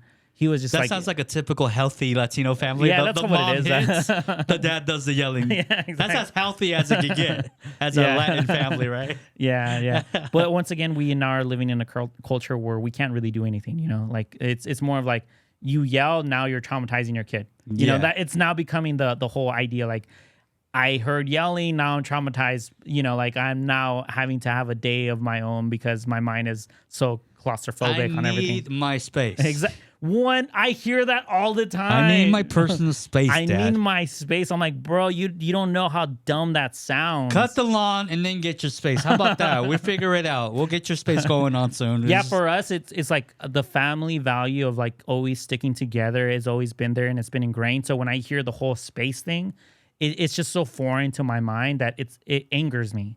And I've only I've only heard it from one person, and she's Hispanic and she's Latina or whatever, and she tells me I need my space. I'm like, what does that mean? Yeah. Like, I don't know what that means because my brain doesn't comprehend the idea. My parents were always together, no matter if they were mad at each other. They slept in the same bed no matter what. So when I hear a girl say, I need my space, like, don't comprehend it. Like, what is this? Is this Chinese? What is this? Like, Korean? Like, my brain doesn't comprehend these words. What do you need for your space? like what is it? Like, what's going on? Like, do you not know how to communicate with yourself so that then you could then communicate with me? What's the whole point of I need my space and process, blah, blah, blah, whatever it is that they're trying to go after? I'm like, you bro, see it as a negative. I see it as a 100% I'm negative. a positive on the safe space. Yeah, but dude, once again, you grew up in a different environment. It's healthy. Like, it makes sense. If you're at a heated moment, you don't want to say things that you don't mean.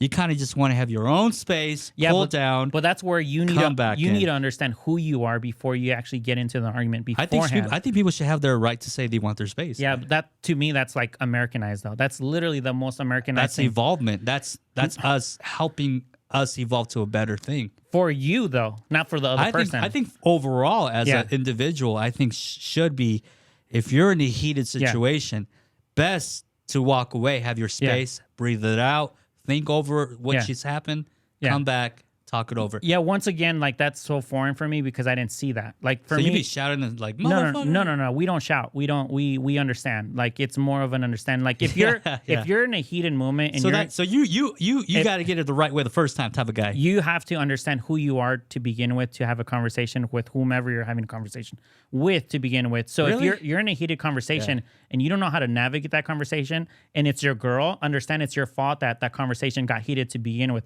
Even if she's in a heated moment in her head, because girls are very emotional, if she triggers you And Yeah. she knows how to trigger you Yes. because you guys are married. You guys been together for so long. She understands your ups and downs. She understands your darkness. She understands your lights. She understands everything. So she Same knows as you. She understands exactly what to go after if she's wanting your attention or if she wants you to get mad. You're in the fight mode. Yeah. But understand you're still a guy.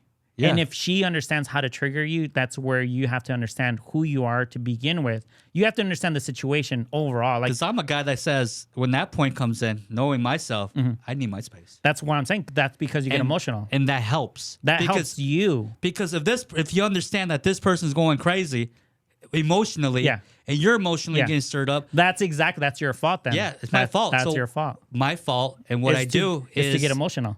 I'm a human.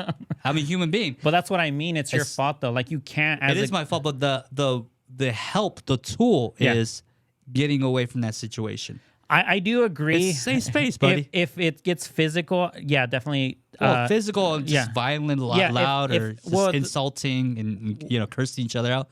As soon as they start cussing more than 3 times already Yeah. within that sentence, Yeah. I think it's time for me to walk away because there's no getting through you. Even though if I act like Yeah. the emotional man Yeah. you want me to be, like you're acting. Stop.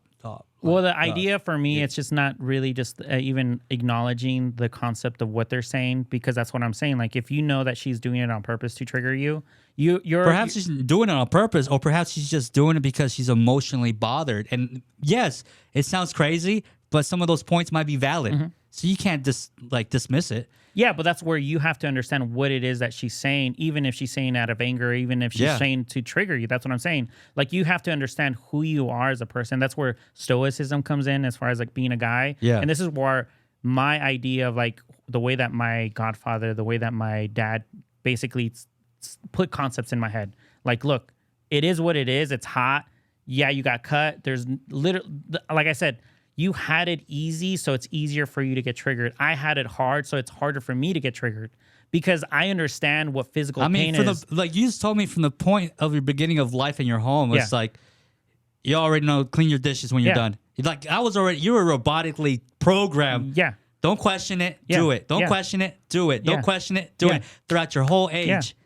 And that seems to be like different from most people. But that's what I mean. Like a lot of people have the comfort. You don't question it. You just kind of like. Well, the comfort of like responsibility for some people is just uncomfortable. Like, no, it's just you're being a responsible adult or you're just being a responsible human. But because people are catered to, it's easier for you to lack on certain things. And then it's easier for you to get triggered on certain things because the easy things, if you weren't used to doing just off the bat, like you're saying, just being robotic. Yeah, it's robotic, It's just so easy for you to fall back on the idea like, hey, this conversation didn't lead where I wanted to go. So now I'm triggered, but understand because my life was already not to begin with. It wasn't easy. This conversation to me seems like black and white. It doesn't really mean too much to me because I already know what hard is. I already know what an actual argument is. I already know what things that could go off of when it comes to finances. Yeah. I already understand that this conversation about, me leaving maybe the toilet seat down or up, whatever,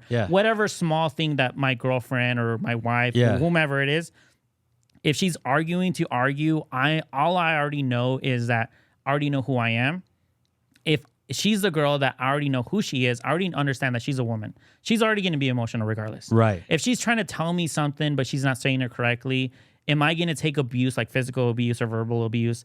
Of course I'm not. That's not what I'm saying. If it comes down to the point where it's becoming too toxic and she's literally just trying to hurt, of course, the idea is to understand the topic has to be led into you have to go somewhere else right now. Yeah. Because it's not sitting well for nobody. We're not going anywhere. But the problem is that the conversation should never lead to that position to begin with. So what I'm saying is understand your position or who you are before it leads into that. So if she is saying, hey, the reason why you're getting wet tortillas is because this, and this, but you're not listening because you were so comfortable not doing this, and this, and you're questioning it, now she's going to get triggered because you're questioning something that is so accustomed to her.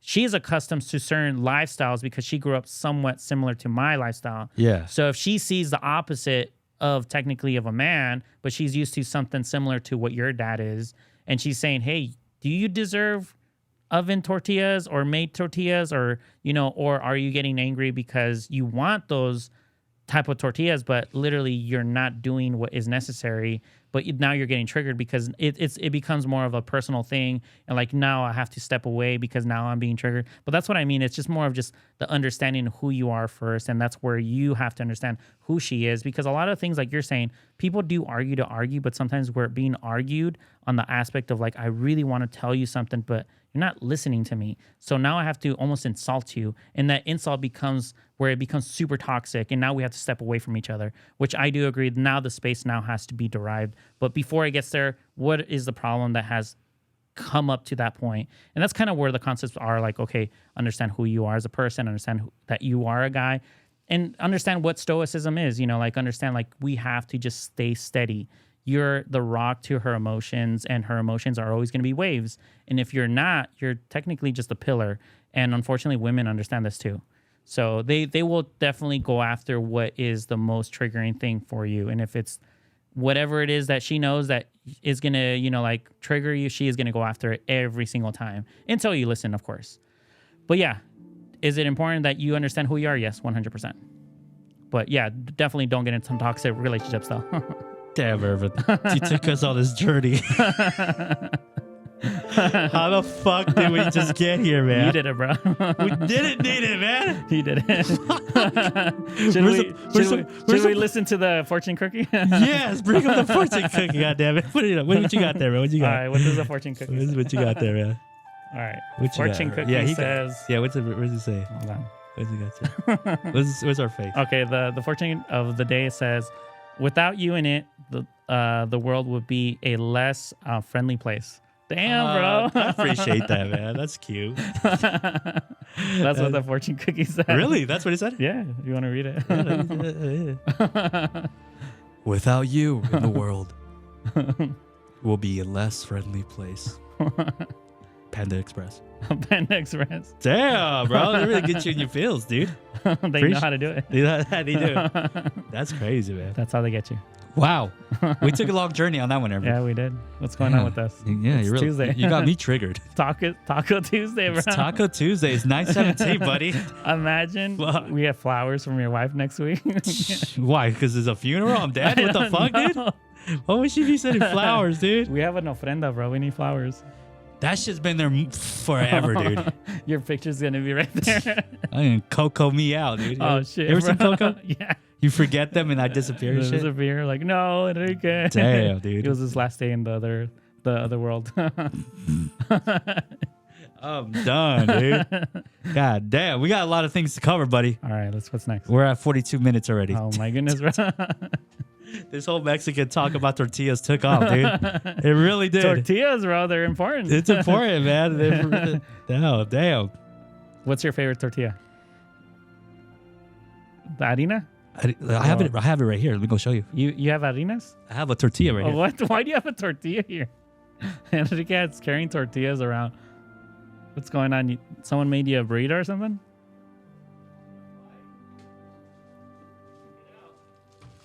You actually brought a tortilla. Oh my goodness, bro. What kind of tortillas are these? Speaking tortillas, dude. There it is. La Tortilla Factory. Where's this from? I've never heard of this brand. Vaughn's. It's so good, dude. What is this? Like corn? Yeah, it's corn. Yeah, it's so thick. Okay. It's almost like de mano. Like handmade. Okay. Nice. And you brought tortillas because you were going to make us tacos? What's going on? I forgot that I had them in my bag. It's been there for like a few days, dude. Oh, no. Check it out. Corn tortillas. Simply Better Tortillas. Corn and flour blend, dude. Wow. Check it out. We're living in the world of tortillas. Yeah, it's perfect for you microwave it, too. Oh, no.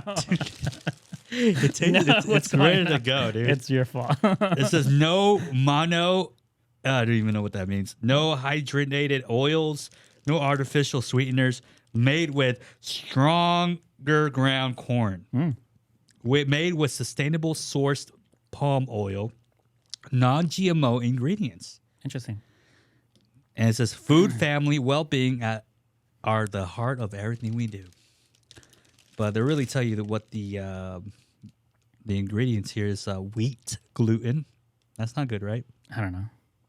sunflower, and some bigger words that I can't pronounce, but here it is, dude. They're your house tortillas that your wife's been looking. This is the tortillas that we've been eating, and I hope we get sponsored by them because they're so fucking good. Your wife's like, didn't you go for tortillas? Like, oh, I thought I did. Yeah, I do.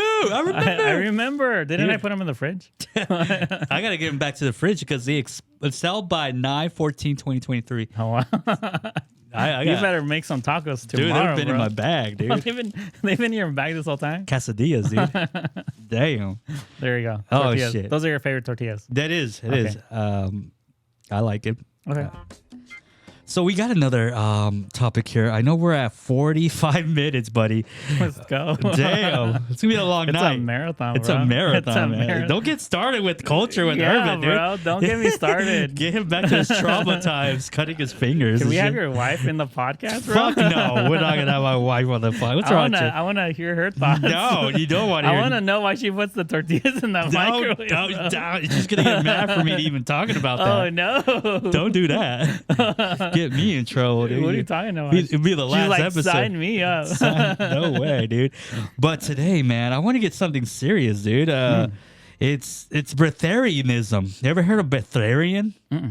So breatharian is it's sort of like an occult practice, and it's basically they don't believe in eating food or drinking water.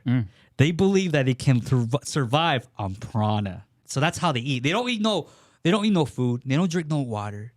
They get all their nutrients from the sun and the energy of the cosmic dust around us. Is it somewhat like fasting where they kind of have to eat like a big meal and then they do it for like maybe a couple of days?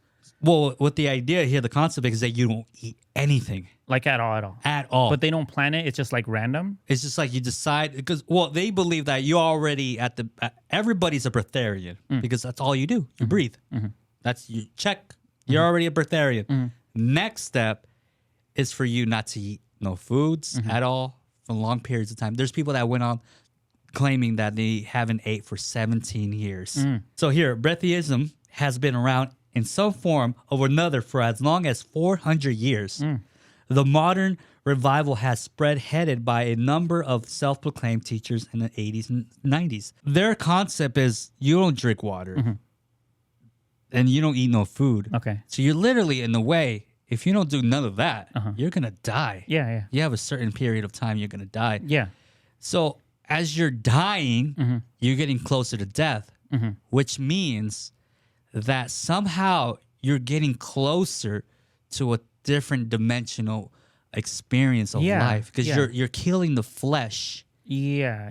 And now you're vibrating through your spirit. Is this like a religion or what is this? Sort of like a practice religion. Okay. Like it kind of comes from Hinduism. Okay. I was telling you the New Age spirituality was born of a literal interpretation of a secret Hindu text, the Vedas. That's what they call it. The Vedas are a large body of religious texts originated in ancient India, in which in some saints and a hermit named Makaruti, I don't even know how to say his name, Madata Kariki. So he said that he sustained his whole life on air and solar rays alone, and practice also called the Anita. So all he do was just sit there and sun gaze. That's the thing. You're kind of like specifying the idea of like you're kind of killing your body to kind of like, I think the idea of their concept of like wanting to lead up to more of a spiritual realm, but in order for you to do that, you have to almost like kill your worldly body or whatever. So is it just the spiritual thing or is it a health thing or? I think it could be both. Okay. I mean, obviously not eating could kill you. So, but the benefit of it is the spiritual side of things. Okay. But there is scientific facts about fasting. Okay. Yeah, I've heard. Yeah, fasting. Intermediate fasting. Yeah. Where you don't eat in the morning, you eat probably like that one meal in dinner, Yeah. which is before 6, right? And that does a lot. That really does a lot. It makes your organs your body just starts eating the leftover fat because your body consumes the food and stores fat around your body. And then when you start fasting, it literally just starts consuming all the fat. It starts helping restoring old blood cells and everything. It's a great benefit of fasting. So there's some great benefits of fasting, but fasting for a long period of time of 17 years, Yeah, I think that to me, it's kind of a it's crazy.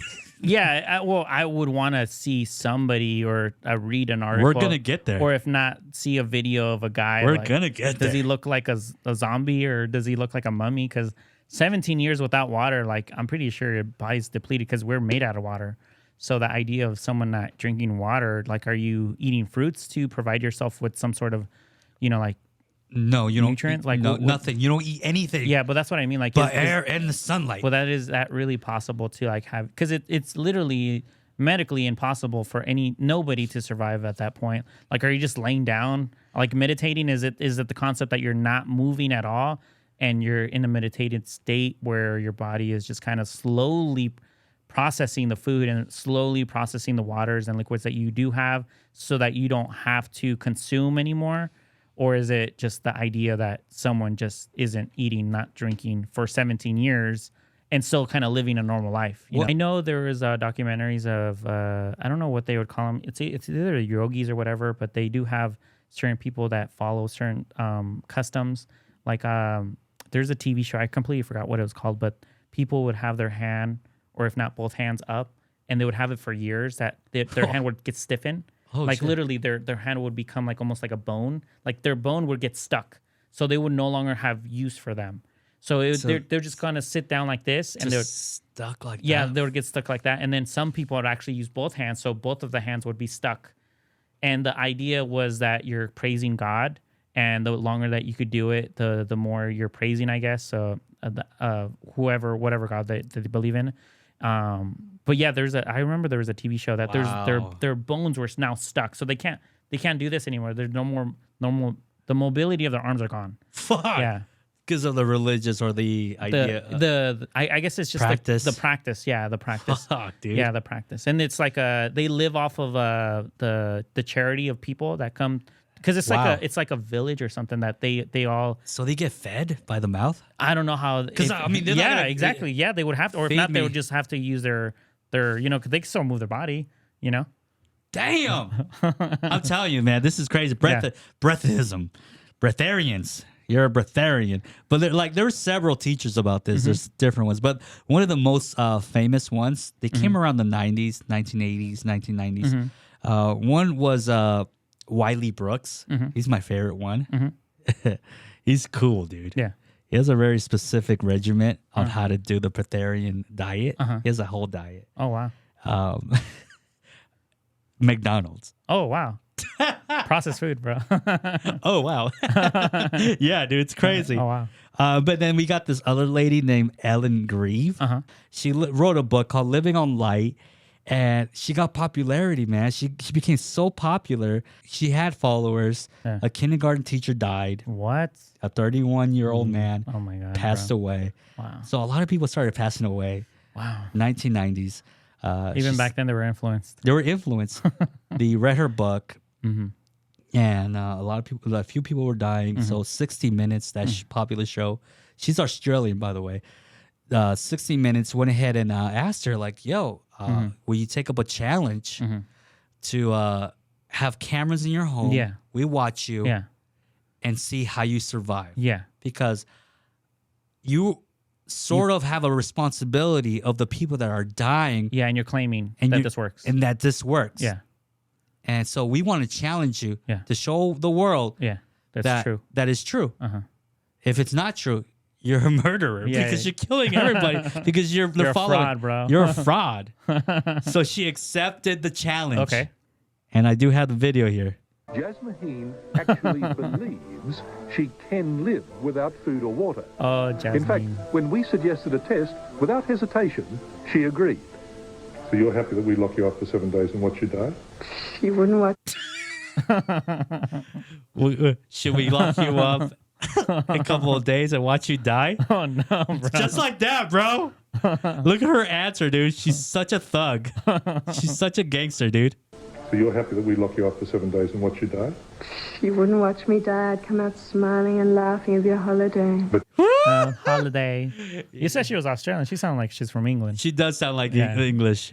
this guy's an asshole, dude. She's even a fraud that she's not from Australia. Yo, check She's this from out, England. dude. Check this out. Let's get Happy that we lock you up for 7 days? Can we do it somewhere really beachy and yummy? No, lock you up inside. Oh, no problem. No problem. We installed Jasmine in a Brisbane hotel with a roster of female security guards in her room. They got cameras 24 everywhere. hours a day For those that are to just ensure listening, the video is just showing camera footage, black and white, old school. she could eat or drink. Her progress was checked by Dr. Beres Wink, President of the Queensland branch of the Australian Medical Association. And by day 2, there were already problems. So you're now over And I did 4. 5% dehydrated. I did 4 weeks today. You were pleased.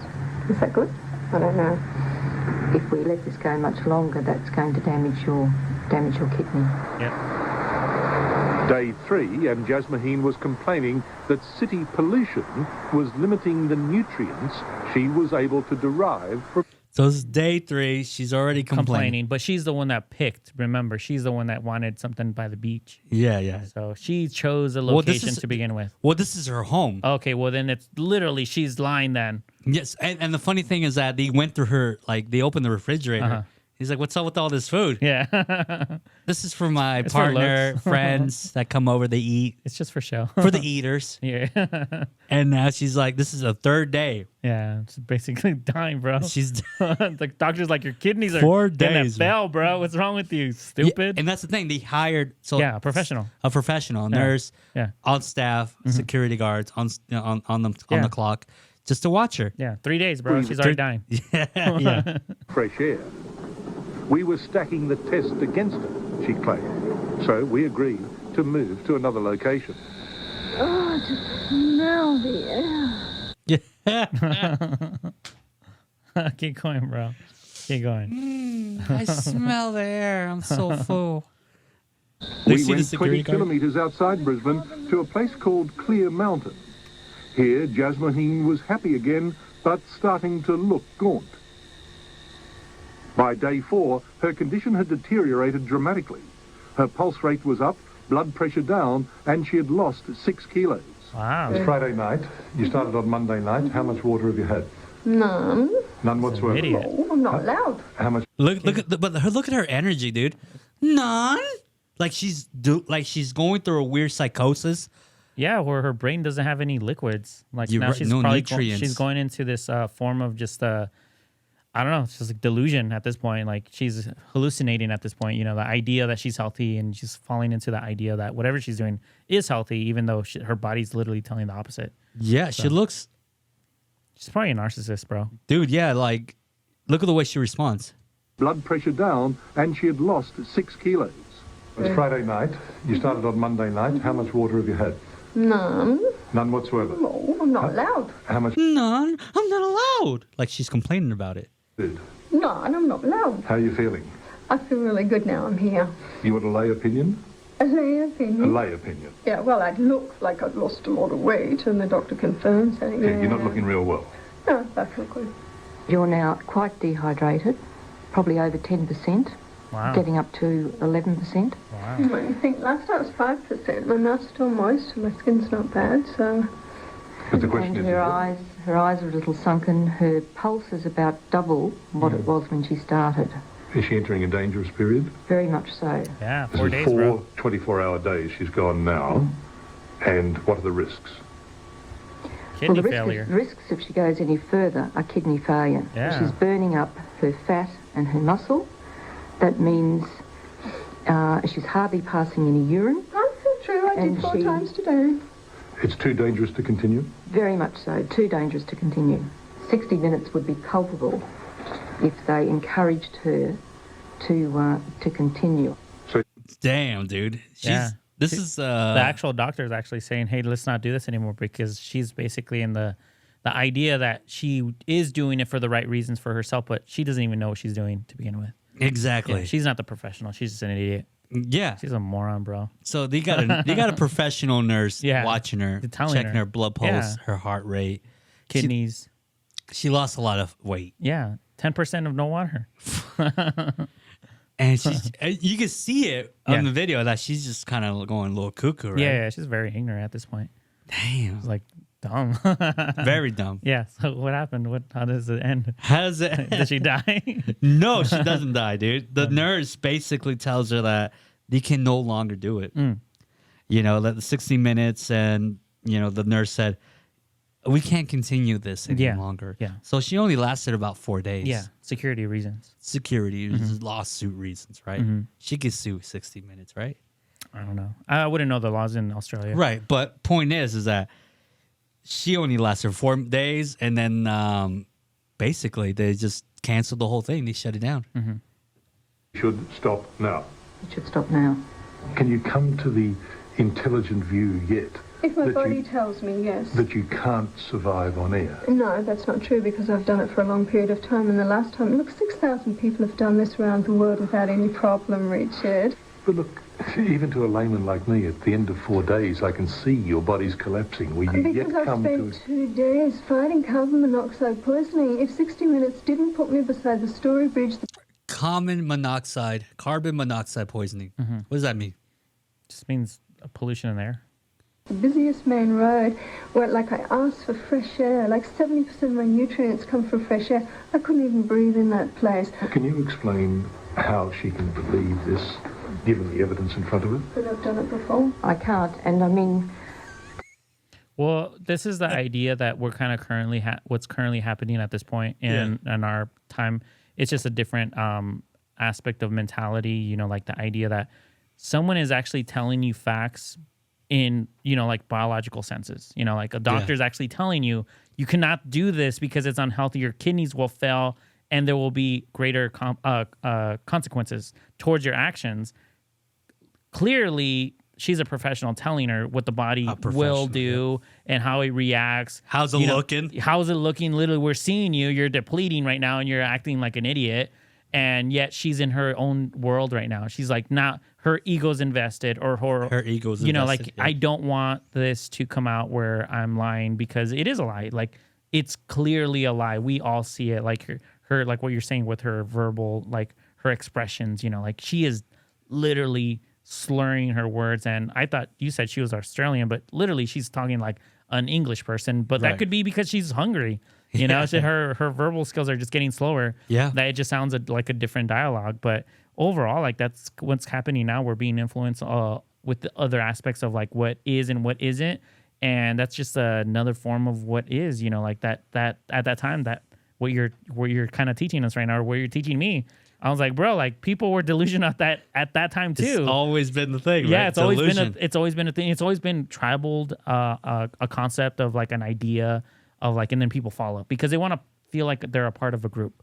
And now, because of social media, like we always talk about, it's easier to influence people in a form where if you find people that are lonely, or if you find people that are lost because they've never found their own way of like their path of life, they want to feel special as well. Feel special. You know, so they get into these groups, they get into these cults, like you said, that people had passed away, like that teacher. Yeah. I'm pretty sure that teacher had some sort of self-esteem issues that they wanted to be a part of something. He was a kindergarten teacher. He was 31 years old. That was young, bro. That was so young.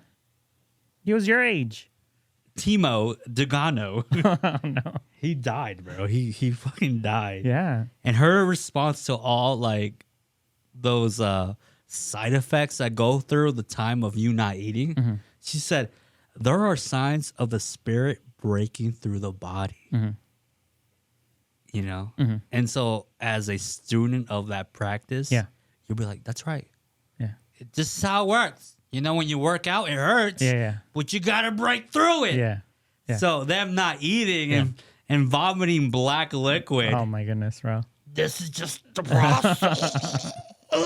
You know, like, yeah, dude, it's crazy. Delusion has always been there. Yeah, but what was what was her story afterwards? Was it like where people found her as fraud and people start following her because I've never heard of her. Well, her story keeps continuing to this day. Till this day, she's still alive. She's still alive. No way. Still talking about Britain. She's still alive. She's still alive. How is that even possible? She already looks ancient there. Right. Like, right. how is that possible? Well, the possibility is that she's still eating. Maybe she's a clone. No, she's still eating. She's eating food. She's eating the food that's in her actual fridge. Yeah, that's the food that she's not eating. only eating sun rays Yeah.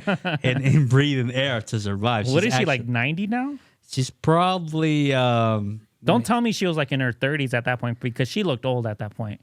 I can't tell you, man, but she's probably older now. Yeah, she's probably like 60, but back then she was probably 60, like 20. 70, maybe. But she wasn't eating, so her age looked all depleted. Dude, she'd be charging $1,500 back in the 90s. Wild, bro. That's a lot of money back then. Wild. So imagine that long of period of time.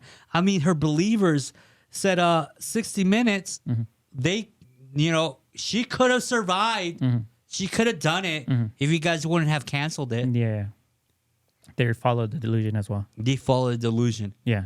Just because 60 Minutes was able to prove to her that she looked unhealthy, if they continue more than the other days, she could have died. They just wanted to be liable because they are also sponsored, There you go. Yeah. So I'm pretty sure they just didn't want to follow through because if something would have happened to her, it's not that she would have sued, it's literally their sponsors would have said, you let a delusional lady pass away in your show, knowing that there was a medical expert telling you guys that this was a delusion and she is an idiot, please stop the show. That kind of thing. Yeah. They don't want to be reliable to that.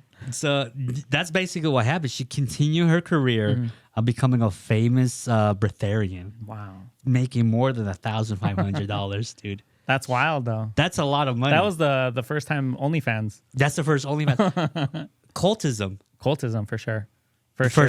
OnlyFans. Yeah. But she continued to this day.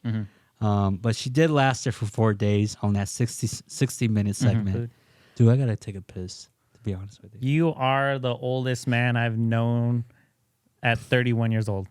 I'm sorry, dude. What's wrong with you? Let me go take a piss. Can I take a piss? God, all right, real pause quick? it. Pause it, though. I'm going to let it record real quick. Why am I going to sit here by myself, bro? I'll edit it out. Why? I'm going to talk shit if you keep continuing the Talk pod. some shit. All right. You want me to talk shit? I'll put it on you right now. Talk some shit. All right. With this sound right here. No, don't give me an effect, bro. I'm going to turn that keep shit off, going. bro. Sounds lonely in here, bro. I hope the ghost bites your ass right now. Comes out of the toilet right now.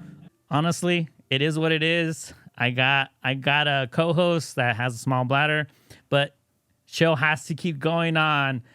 Well, as far as a little backstory, as far as like who I am and what I do, I started a studio with a couple partners. I would say like 6 years ago.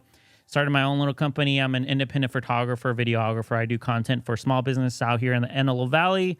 And my current consistent amount of work that comes through to actually fund the studio and fund my lifestyle is literally real estate photography and videography. I do have a team of 5 people. I have photographers and I have editors. And of course, I started my podcast around that same time. Of course, I did meet Enrique through my podcast. I invited him to come through. I wanted to hear his story as far as like him being a comedian.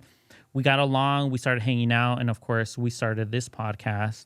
And so far, it's been going fairly well. Like we've been growing, been learning, like trying to catch our rhythm as far as like how to communicate with one another. Of course, we do experience and we do acknowledge and we have our own opinions. And that's kind of where we're trying to follow that rhythm of like, okay, where is this podcast going? So if there's anyone out there that has any questions for us or has any topics or anything that you guys could provide us to help us out, we'd really appreciate it. Because once again, we're just starting this podcast. We have like I would say a month and a half in, and so far it's been going fairly well. So any questions, any opinions, or anything that you guys could provide us, we are really grateful for it.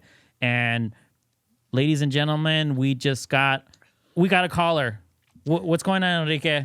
I hear a ringing here. Oh, snapperoo. He's back, bro, the old guy. The old guy's back. All right. God damn. Did you get the caller? I hear the caller, bro. It's coming through. Damn, man. What's going on? Thank you so much, GTM. for the questions that are coming through our DMs. Anybody out there that wants us to answer any toxic question, or let's actually just make it more general. You have any type of question as far as like for me, Enrique, as far as like, I don't know, like what we do on our daily, shoe size. If you guys want to get us some new shoes or shirt size, more than welcome to DM us. We're on there frequently, checking, seeing if our audience is active. So, Mr. Enrique, do you want to follow through with that phone call? Yes, sir. I want to push it. I want to figure out what they have in mind. Here we go. Let's go. Hi, GTM. My name is it's a girl Brittany. caller. I have a toxic question for Brittany. you guys. Brittany. I met someone. We've been going out for a month. All right. A little about him. He is a high-value man Oh, who shit. loves his mom. He is an animal lover. Oh, wow. He owns his Okay. own house. Oh, wow. He's a sweetheart. Any woman wish list. We haven't been intimate. I've been holding on for a month. I feel the right moment is now because a girl can't be holding on for too long. All right. So we finally had our date. The music was right. Flowers everywhere. Okay, romantic. He added candles all over the house. Then he showed me his package, and I ran to the bathroom telling him I felt sick. Oh, shit. He had herpes. When I got home, I immediately Googled smallest penis, Oh, and my it said goodness. micro penis. Micro shit. penis. I was shocked. Us girls say personality over anything. We girls also need some. I don't know what to do, GTM. What will you advise? Oh, no, bro. Oh no, man! That's What's worse, herpes or micropenis? a micro penis, dude. What's a micro penis for those that don't know? Oh, you're asking me? Yeah, man. What the fuck's a micro penis? A micropenis is literally a penis that is probably the size of a pinky or a thumb or a small. Less than that. I don't probably. know. Damn. I have no idea. She described a high value man, pretty much a wish list girl's Dreams. right? Loves her mother, loves puppies, he's an animal lover, Has a house. has a house. So that means he's responsible. Everything good of a man That they would want. They would want. Yeah, the categories of a perfect man. But his dick Oh, is shit, bro. too small. Damn. What to do? What to do, bro? Jeez. What would you advise her? I wish we had a girl presently at this point, because that is more of a question for another girl. Me as a guy, I'm gonna answer as a guy, but I wanna hear your answer before I say anything. Look, at the end of the day, if lesbians can make love to each other, a micro penis shouldn't be a problem, everybody. Like, lesbians deal with a lot of things which is not a penis. But they use things that look like a penis. Yeah, they use things that are a penis. If the man doesn't have the penis Yeah. to use, Put a strap. put a strap. Okay, so that's your Put a strap on. Bring the dildos or vibrators. A problem solved. how would you bring that, or how would you advise her to bring that up without making him feel uncomfortable? Look, the man already knows he has a micro penis. Yes. He knows it. Yes. He compensated with the whole money. Yeah, he the really- personality. He thrived Charisma. on that. He worked hard to get Yeah. everything a woman Got that likes. six-pack. Got that six pack. And at this point, he has a micro penis, and the woman's like, "What?" And he's confused. Why did she leave so early? Yeah.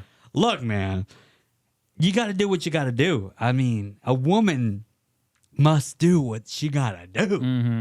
You know what I mean? That she has to go with, if she really loves him, she probably has to just follow whatever accommodates to him. Yeah, that's a tough one, because I like I said, I've always tried my best to kind of like put the questions like if it were to relate to me in some way. So let's say I meet a girl, she's hot, she's everything that she makes me tortillas on the stove or whatever. She is the perfect woman, not just girlfriend material, but wife material. But for some medical reason, she doesn't have a vagina. What do I do at that point? She's perfect, but for some reason, she literally is like an alien. She got no vagina, dude? Yeah. So what would I do? Because that would be I would say like the comparison, right? Are you dating an alien, man? The comparison of a micro penis and a girl that doesn't have a vagina. it's like, what do I do? Like, I know she has a mouth, I know she has a hand, Yes. but the same thing, like with the guy, you could use, toys, you could use straps, like all that concepts. Yeah, you got some tools. But do you want to live life that way? Is that the That's the life you want. That's the real question, That's like literally the real question that you have to process. Because right now you're kind of in the honeymoon stage of the personalities, and nothing's negative about the person. But of course it did affect her because she ran out the room, If she didn't run out the room, they wouldn't have bothered her that much. Yeah, but apparently it did. Never seen a micro penis before, so that would freak me. Yeah, if I was a dude, saw my homie with the micro penis, I'm like, what the fuck is that? Yeah. You're like, what? That's weird. Hell? That's Especially weird. if they're tall, bro. Yeah, if they're tall, they Is got it no long dick. I was like, bro, is it winking? Yeah, it's scary, dude. Yeah. So for me personally, like I kind of would agree with what you said. I don't know. If you really love the guy, if you really want to get to know him, if you really think he is the perfect category of a guy, personality-wise, financially, he's responsible, he has charismatic, he loves his mom, he treats you well, he loves puppies, I would say stick it out. Kind of go after the idea, what most girls say, it's all about the personality. Now, really challenge that for reals. Now put it into place. Really see if it's really all about the personality. And then from there, you'll actually recognize it more than likely won't be. Yeah. Unfortunately. Just because he make you laugh don't mean he can fuck you good. Yeah, that unfortunately we are creatures that we have needs, We do. And have it needs. sucks because, like I said, I wish I had a girl's perspective right now Yeah. to actually answer this question for us, because I wouldn't know. Like, how do girls think about micro penises? I don't know. I'm not a girl, so it's just very hard. It's a hard question for me to answer, for her to actually get an answer where it could help her out in the long run. Yeah, dude. I don't. Yeah. I just say use some dildos, figure it out if you really love him. Yeah. He checked all your boxes. Yeah. Except for that little one. Except for that little one, bro. But you can go over it. You can work it out. He can figure it out, You're bro. gonna get old. That dick don't gonna work eventually if he didn't know he had a big dick. Yeah. Well, So- could they have kids? Yeah, it's possible. He be coming still. He can still come. Yeah, can he? Yeah. I don't know the. Yeah, he can still come. I don't know. He still got a dick. But he can't use his hand though, because it's micro. Look, the micro it's just this small, probably like little tiny, but you can still. Oh no, like a finger. And then Oh no, bro. like, just, you figure it out. Yeah, that's Get what they'll- creative they go about to it. like a lab or something. Take it to the lab. Yeah. Figure it out. If they're gonna go that far for the yeah, family and all that because stuff. when you had 60 or plus, but is that sex won't matter Is anymore. that hereditary? Hereditary? Yeah, Like is it DNA? genetic? Is it genetic? Like, Is it genetic? like, could you pass that on to your kids? Could be. And are you willing to have that then passed on to your family then? And that's the question that I would ask her, because that I think the idea of like a lot of girls not wanting to date certain type of guys, like short guys, is because they don't want their kids to be short, and the idea is for a micro penis, and like, do you want that not only because you're not going to be satisfied as far as like within that end, but you're also thinking about your future son, or whomever you're going to, conceive. Is it genetic? Is it hereditary? Are you gonna pass it on? If it is passed on, at the end of the day, as a high value man with a small dick, you get to find out if your girl really loves you. Yeah. She'd be questioning herself. Do I love him for the money? He has everything. Yeah. But his dick's so small. Bitch, do you love me?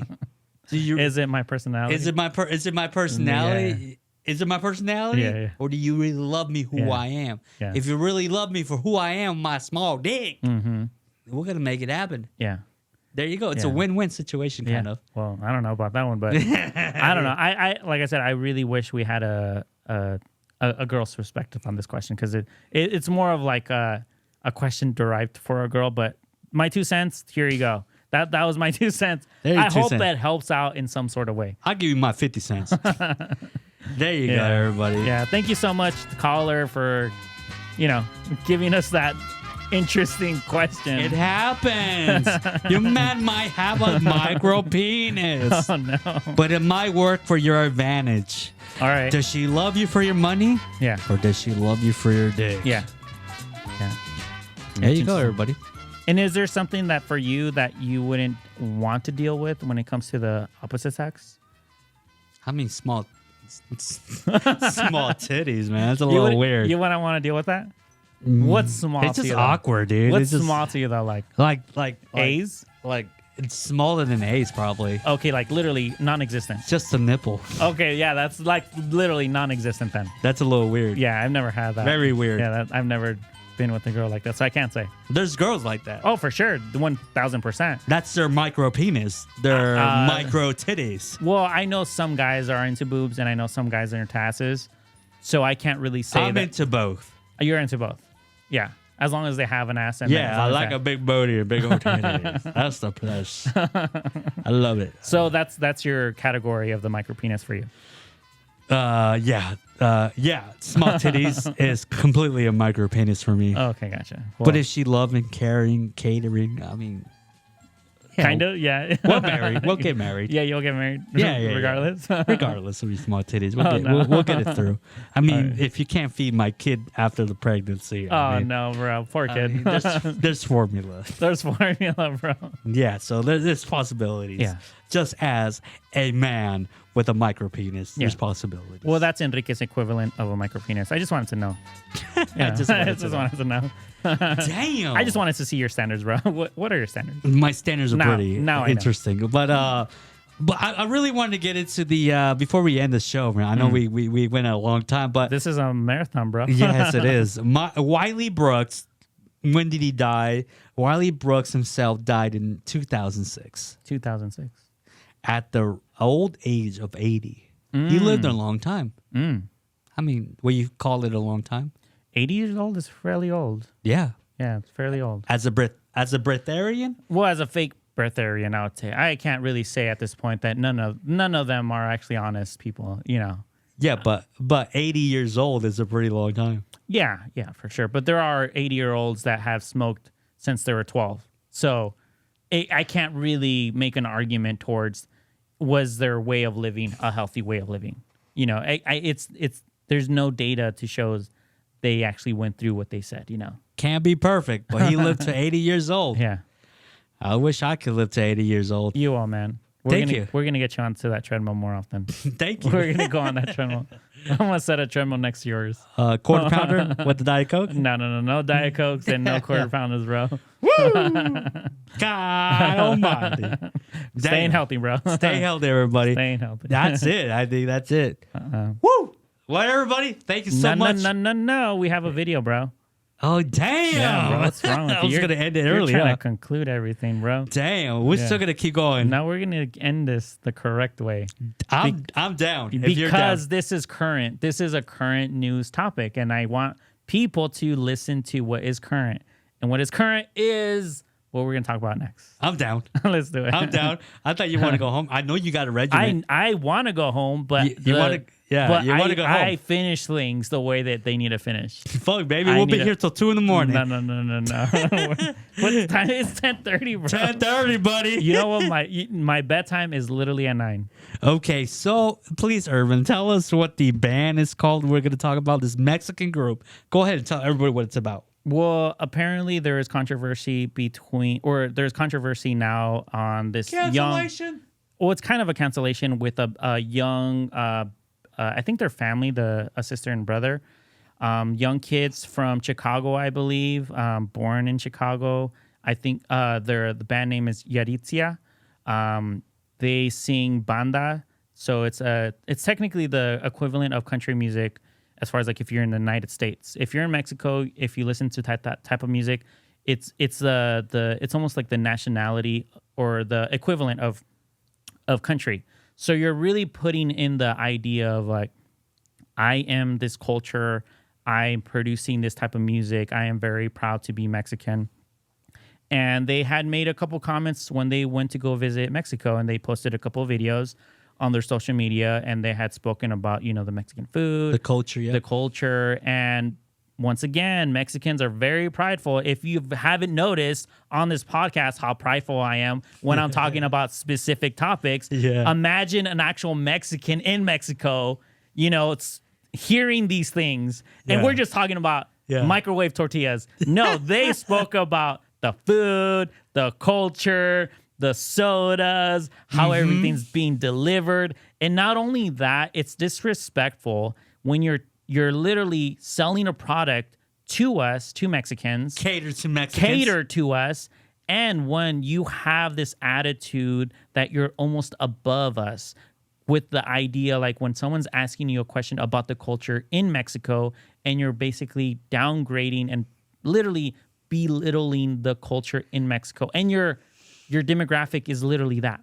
That is your demographic, and it's an insult. That's messed up. Not only that, it's broken down Spanish, how they're saying it. And that's even a bigger insult. Pocho Spanish. It's literally an insult to a Mexican to hear a person that is selling a product. When Selena came about, when she was on the rise, Oh, yeah. she at least attempted her best to sound proper when it came down to tried. Spanish. No disrespect. She understood that she was born here in Texas, I believe, and her dad basically had told her, like, look, you're going to be judged. You're not technically Mexican. You're not technically American. You're in between. You have to fight both actual, like the argument that you're not 100% Mexican, you're not 100% American. So you have to be the better part of both if you're going to sell a product to both. As true as you can be. Yes, as true and as humble, and you just have to cater to both parties. And of course, these kids are kids. And I don't know their backstory as far as like how their parents raised them, how their lifestyles are. But literally when they came about within the interview, they sounded spoiled to me. You know, like I said, Americanized. very Americanized, very entitled. And once again, we're prideful when it comes to certain topics. Once again, we spoke about tortillas and it lingered because my pride came into the topic. And they spoke about everything Mexican. So I could only imagine how the whole country came about. And they said, forget these fools. Yeah. And now we're going to cancel their asses. They're no longer going to sell whatever product because now we understand they are 100% gringos. Posers. Yes. And of course, the word gringo in Mexico, it doesn't derive. Well, technically here in America, we kind of have an understanding that it's a white person. But it's not really a white person when you're coming in from Mexico. It's more of a person that isn't really captivating the actual Hispanic or Mexican culture. Americanized. Very Americanized. So, of course, that's where the battle comes about, where the whole idea what Selena's dad was kind of trying to kind of guide her towards. Like, hey, you have to understand they are hardcore. They understand Mexican culture because they're there. They live it. It's their lives. They understood the assignment. Exactly. But she understood the assignment, like you said. Yeah. But these kids, unfortunately, it just didn't go through. And for some reason, now they have to deal with the consequences. So do we have a video, Mr. We do have a video here. You guys could be the judges. This is the video that got them canceled. Well, there's a couple of videos. That's one of them. That's one of them. Yeah. Yeah. That's it. Yeah. Irvin's fired up. Yeah, this is the video here. Let's watch it. Here we go. All right. For the listeners, yeah. For the listeners, there's some context to us. They went to Mexico, and Mexico City, right? Yeah. And they're trying out their taco stands, their vendors, basically. Yeah. And they're judging it with their facial expressions. Yes. As they would say, the gestos. Yes. Here we go. Here we go, everybody. already giggling. Look at that.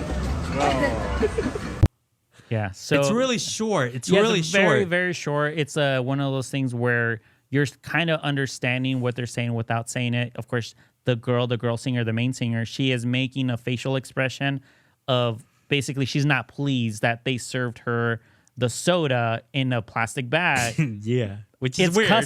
It's custom in Mexico to do that. Why? I don't know. I didn't grow up in Mexico. I don't know the concepts. Maybe it's because they don't want bottles on the streets. Right. Or to be honest, I have no idea what the actual idea of that in Mexico is. I know when you go to the swap meet, sometimes they give you the drinks in the plastic.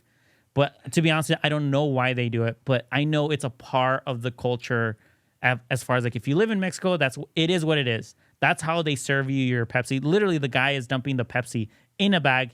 He sees where the actual drink is coming from, but they're looking at it. It's beneath us. Literally, Yeah. they're putting in a plastic bag. We never see this, and they're making a face, and that to a lot of people is very disrespectful. Yeah. I mean, eco-friendly, maybe. I don't know, bro. You're gonna get canceled too. I better not say nothing. You can easily throw the bag away in the Yeah. trash. A plastic bottle, you can just leave it. I don't know. I don't know. To be honest, I don't know. we don't know. We don't know. Okay, here- But of course, if you're visiting a country, you don't make faces, bro. Right. We don't make faces. You don't disrespect. Ew, what is that? What is that stuff? Look at that. Yeah. That's what she's complaining. But this is the main singer. Yeah, that's the main- yeah. Yalitza, right? Yeah. I can't even say. I don't even know, bro. She's laughing, giggling. Yeah. And here's the brother. regular, basic, what you would see in L.A. Yeah, the taco stand. But here it is right there, pouring that Pepsi Yeah. Cola into a bag, as he always does. Yeah. And he's like, no. But they look like kids, though. They just look like idiots, though. Like They do look like idiots. they just need a parental, advice. Hey, don't post this because you're an idiot. Look at that idiot that has 3 piercings on his ear. How many piercings do you need in your? I And don't know. second of all, Apparently what 3. type of haircut? An anchor haircut.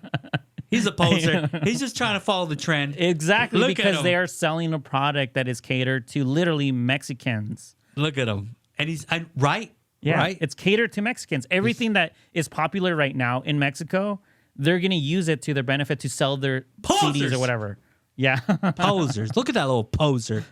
You tell him, bro. Poser ass motherfucker. Look at him. We're going to have him in an interview. Don't worry about it. I'll beat his ass. I don't give a fuck. I go to jail. I'll beat his little poser. I'm just joking. I don't know if they're working with the cartel. Oh, no. I don't No, know. bro. I'm pretty sure they're not happy with them either. Look at they're not even happy with themselves. Look at that. Look at the guy. He's doing his job Yeah. regularly, Yeah. pouring that soda as he does. Yeah. He got his meats, carne asada or pastor. But look Yeah. at this. This is what really got people fucked Yeah. up. It's that face. Is that face. First of all, it's that face. That pony ass It's just nose. that face, bro. What's that cornrows, bitch? What are you doing? Look at her go, dude. Ugh. Yeah, so this is one of the videos that were the controversial videos that technically is now being shared more on social media. I see it a lot on Instagram, a lot more. And a lot of people are reviewing it as well, just like we are at this point. There's another video where they showed the interview as far as like how they were talking about Mexico. I don't know if we got that video as well. We got a few. Yeah, we got. Okay, Yeah. could we see the interview then? Yes, sir. We can pull it Yeah. up, but look at that face, though. Look. Yeah, I wouldn't want to look at that face no more. Let's move on from that face. But I get it. I get it. Jeez Louise. Okay, here we go. Here's them getting interviewed in Spanish. Yes. Here we go. That's them right there getting interviewed in Spanish. ¿Cómo están, chicos? ¿Cómo los trata la Ciudad de México? How's the city of Mexico treating you? How's Mexico treating you? Tengo entendido que esta es la segunda ocasión que vienen, la primera a medios de comunicación. Sí, pues sí me gusta como... sí me gusta, pero no me gusta cuando me levanto, como me estoy durmiendo porque se escuchan como los carros y las sirenas de los policías y todo, pero sí me gusta, aquí está bonito. Sí. All right, pause it so I could Pues a mí translate. la neta, Pause it so I could translate. yo estoy aquí como por más. So what the question was, how do you like your experience of being in the city?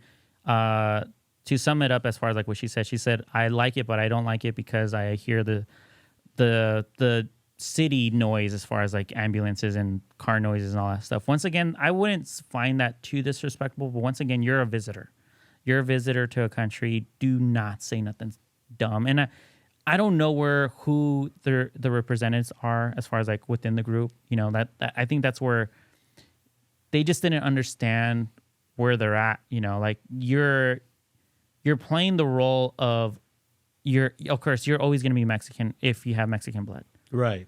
but you're playing the role of like I said, the country as far as like the type of music is very invoked in that type of music. So if you come here to America and let's say you're Asian or let's say you're Middle Eastern, and now all of a sudden you start a country band in your country, and now the country community here in America is basically buying your product and they invite you to their country, to Texas or to Houston, and they say, hey, come to the stadium. and you basically start making small remarks about America, it's not going to sit well because you're literally complaining, embedded in the most prideful type of music that is here. Baseball and country music is hardcore Americanized, like that's what it's known for. You don't do that. And that's what they did. But of course, they're Mexican or they're Mexican descendant. Mexican American, right? Yeah. Damn. Here we go. They're continuing with their interview.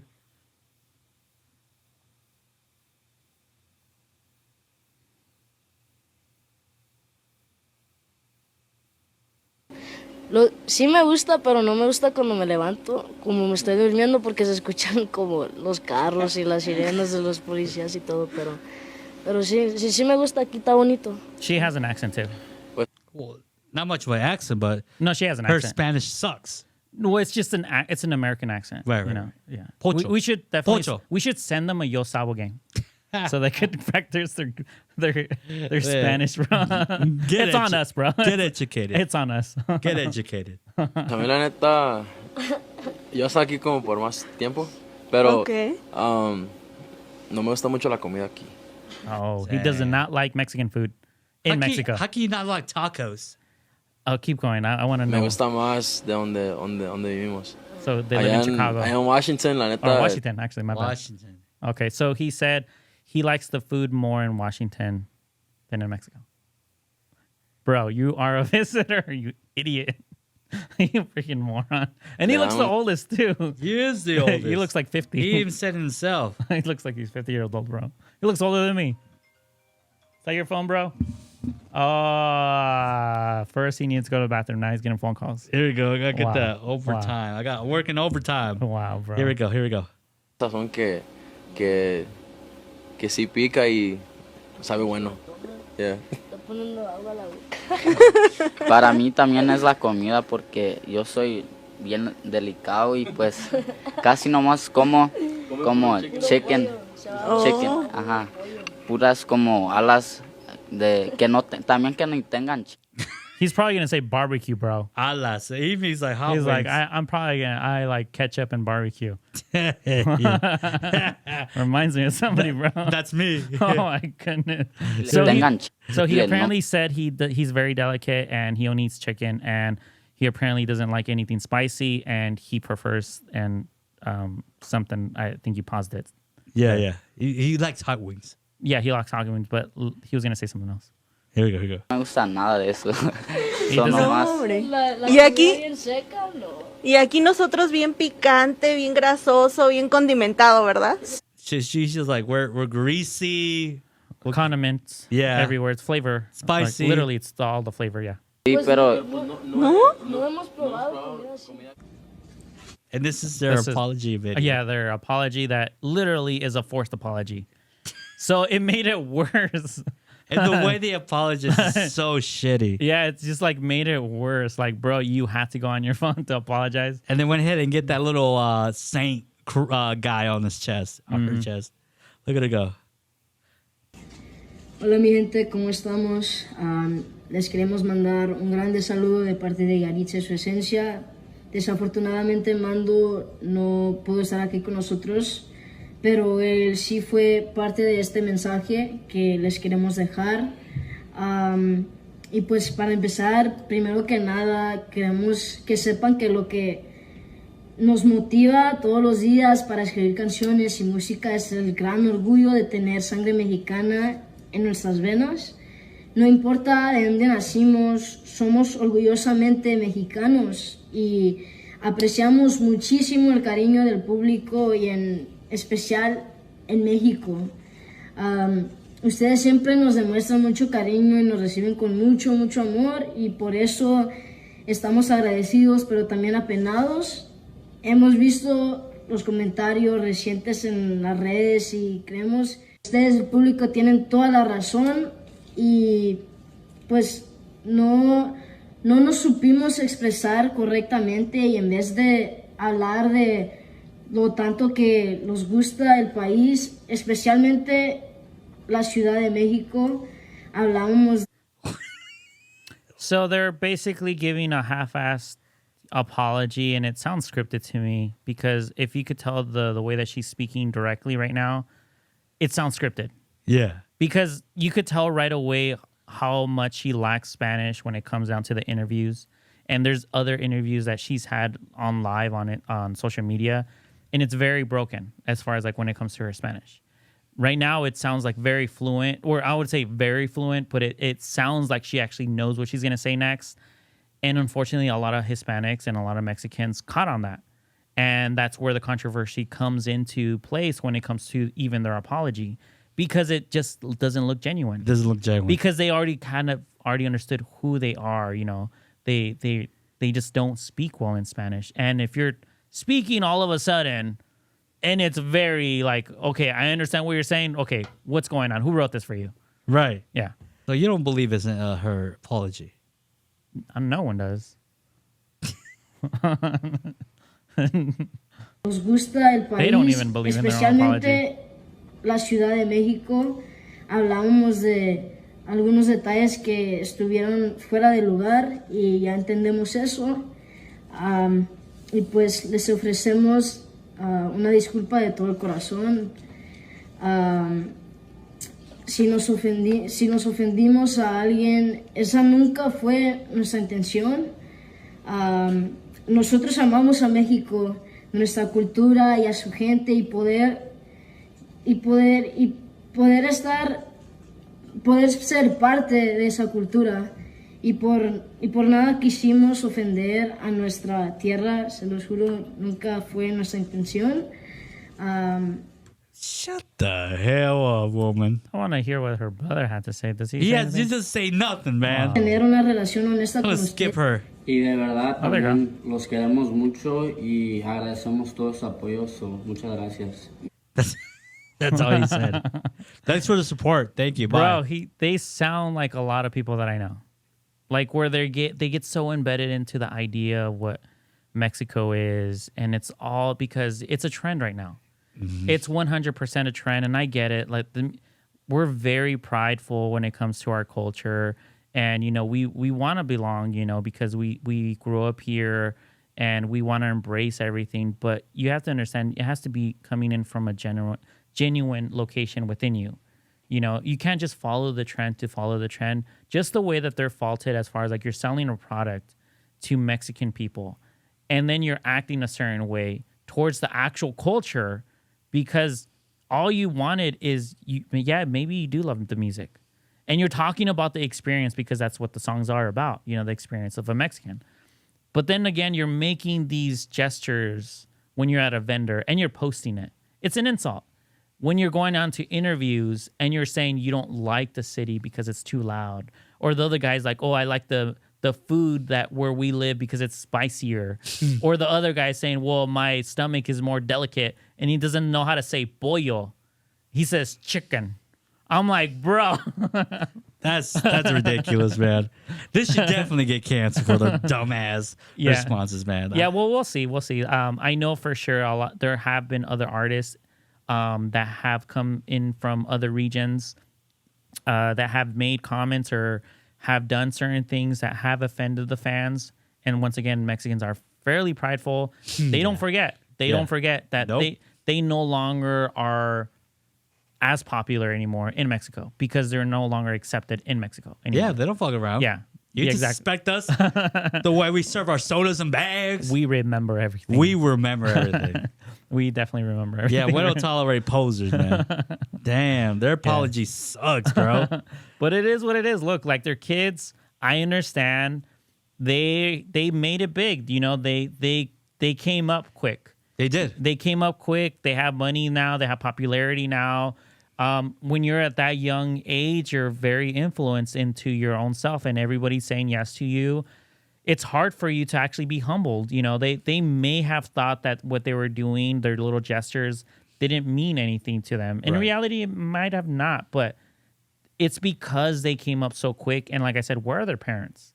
Like literally, where are their parents? Like you have to protect your dumb teenage kids when they post stupid things when they are actually, you know, now in views of like the public. You know, Right. because the internet's not going to forget. Yeah, no. But just for those people that don't know who she is, we do have a little bit of a live performance of her. Yeah. Let's check it out. Let's do it. And it's, as my sister-in-law would say, she sounds like a nagging brat. Here's the thing. I'm going to defend the talent, but I won't defend the actions. You know, that's where my defense Here's goes the into. talent that we're looking at here. Yeah. Here's what people are going crazy for. This is an older one. This is like when she was like little too. No, this is her probably like a few months ago, a year ago. No, I'd say a couple years ago. This is an older video. Yeah.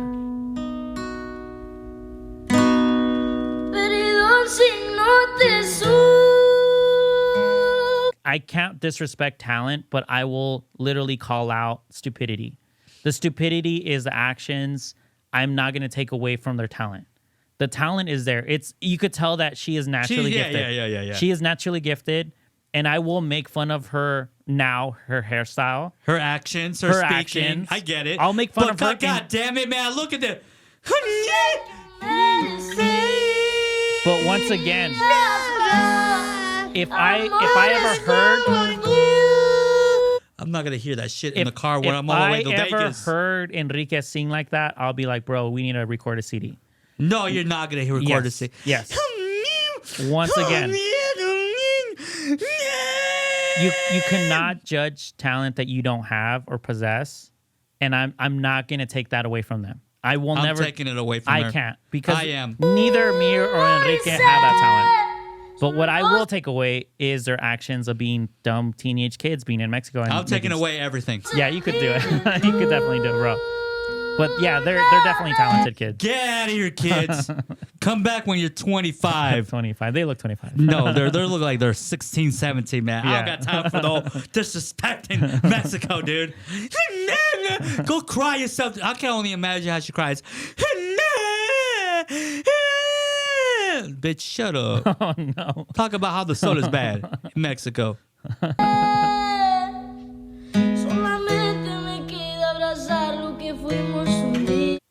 That's her. Yeah. It's all right. It's all right. It's good. I can't talk shit. Dang. What you got to say about that, buddy? Well, here you go, you guys. Everything stays on the internet. Just be careful if you're a young kid out there. I know we talk a lot of shit too. Honestly, that's what we do. You know, that's the idea of the pod. That's what life is, baby. You know, some people like it or love it. You know what I mean? Yeah. Or hate it. But once again, we are not doing we're not doing it directly to offend a culture. We're not going to Mexico to offend the experience of life out there. We don't even know why they serve soda in a plastic bag. That's why I didn't want to talk about it. Yeah, I don't know. I don't know. Like, there has to be a reason, but I don't know. Yeah, I don't know. If they serve me Does the soda taste good? If they serve me, soda in a plastic bag, and if I ever get to go back to Mexico to begin with, I'll enjoy it even the more, But I won't put a video of myself making gestures. No. So that's the only thing that I would say. Just respect what you're selling and the people you're selling it to. And that's literally it. So just get smarter, kids. Just get smarter. Just get smarter. Don't disrespect the people who feeding you. Yeah, exactly. The people that are feeding us, bro. Yeah, exactly. Oh, no. Woo! Dang. Enrique. Yes, sir. What's wrong with you, bro? I don't know. Why'd you make this one so long, bro? What are you got? What's going on, bro? You went into your whole trauma what's story. What's going on to you, bro? About going to work and your uncle, your godfather. I don't even know, bro. You took us on a journey, dude. A 35-minute journey. 35-minute journey, bro. Yeah, man. We just got to hear you say yes or no. Yeah, right, bro. I am the co-host of GTM. You're going to hear my opinions at all times, bro. But who's the one going to the bathroom 3 times in a row? I go to the bathroom. I'm only human. A lot, bro. That's not even human. That's not a human. That's not normal. I'm birthing. That's not normal, bro. You need to get checked on. We need to take you to the doctors. We're gonna get you a physical. we're literally gonna ask the doctor what's going on. Is his kidneys okay? I'm gonna document it. Does he drink too much water? Is that what it is, or does he not drink enough? I don't know. We're gonna check out the blood results. I'll bring my blood results out to the studio. Oh, no. Imagine he says like, "You're the healthiest guy I've ever met." That's how I want to think. Yeah. That's how I'm gonna think. That I'm gonna come with. Look, dude, it says I'm healthy. Yeah, you're the specific specimen of that every man should cater to, aspire for. I'm health-wise. birthing. Get it right. Yes, but overall, I loved it. I like the topics. I like the conversations. I like the back and forths. I like that people are actually getting to know us more. When you were leaving or when you left to the bathroom and you left me alone, I was literally kind of giving a bio as far as like how we started and where we're going. I do want more interactiveness within the public at this point. Yeah, of course, we are new, so I understand that the algorithm's not really feeding you guys as far as like what we are feeding it. So if you guys enjoy it, please share, please like, subscribe, you know, say it out loud to your grandma, say it out loud to your grandpa. Say GTM! We are trying our best to kind of continue the pod. We are fairly new. Yes, fairly new. We are doing it because we love it. Ashes to new. Yes. But Enrique, thank you so much for everything. Thank you so much. The information was very informative. Yeah, we'll get into it a lot more later on. Yeah. I hope the public enjoy the information about the Breathiums. I never knew what that was. Breathium. Now I know. Yeah, now you know. We got more to go with that. All right, we got so much more to go. But thank you so much for hanging out with us. We got a lot of things to come out with. And I appreciate the likes, the comments, and please share us. Like Ervin said, spread the word of GTM, and please make our dreams come true. We'll see you on the next one. Thank you, everybody. God bless you. Bye. Bye.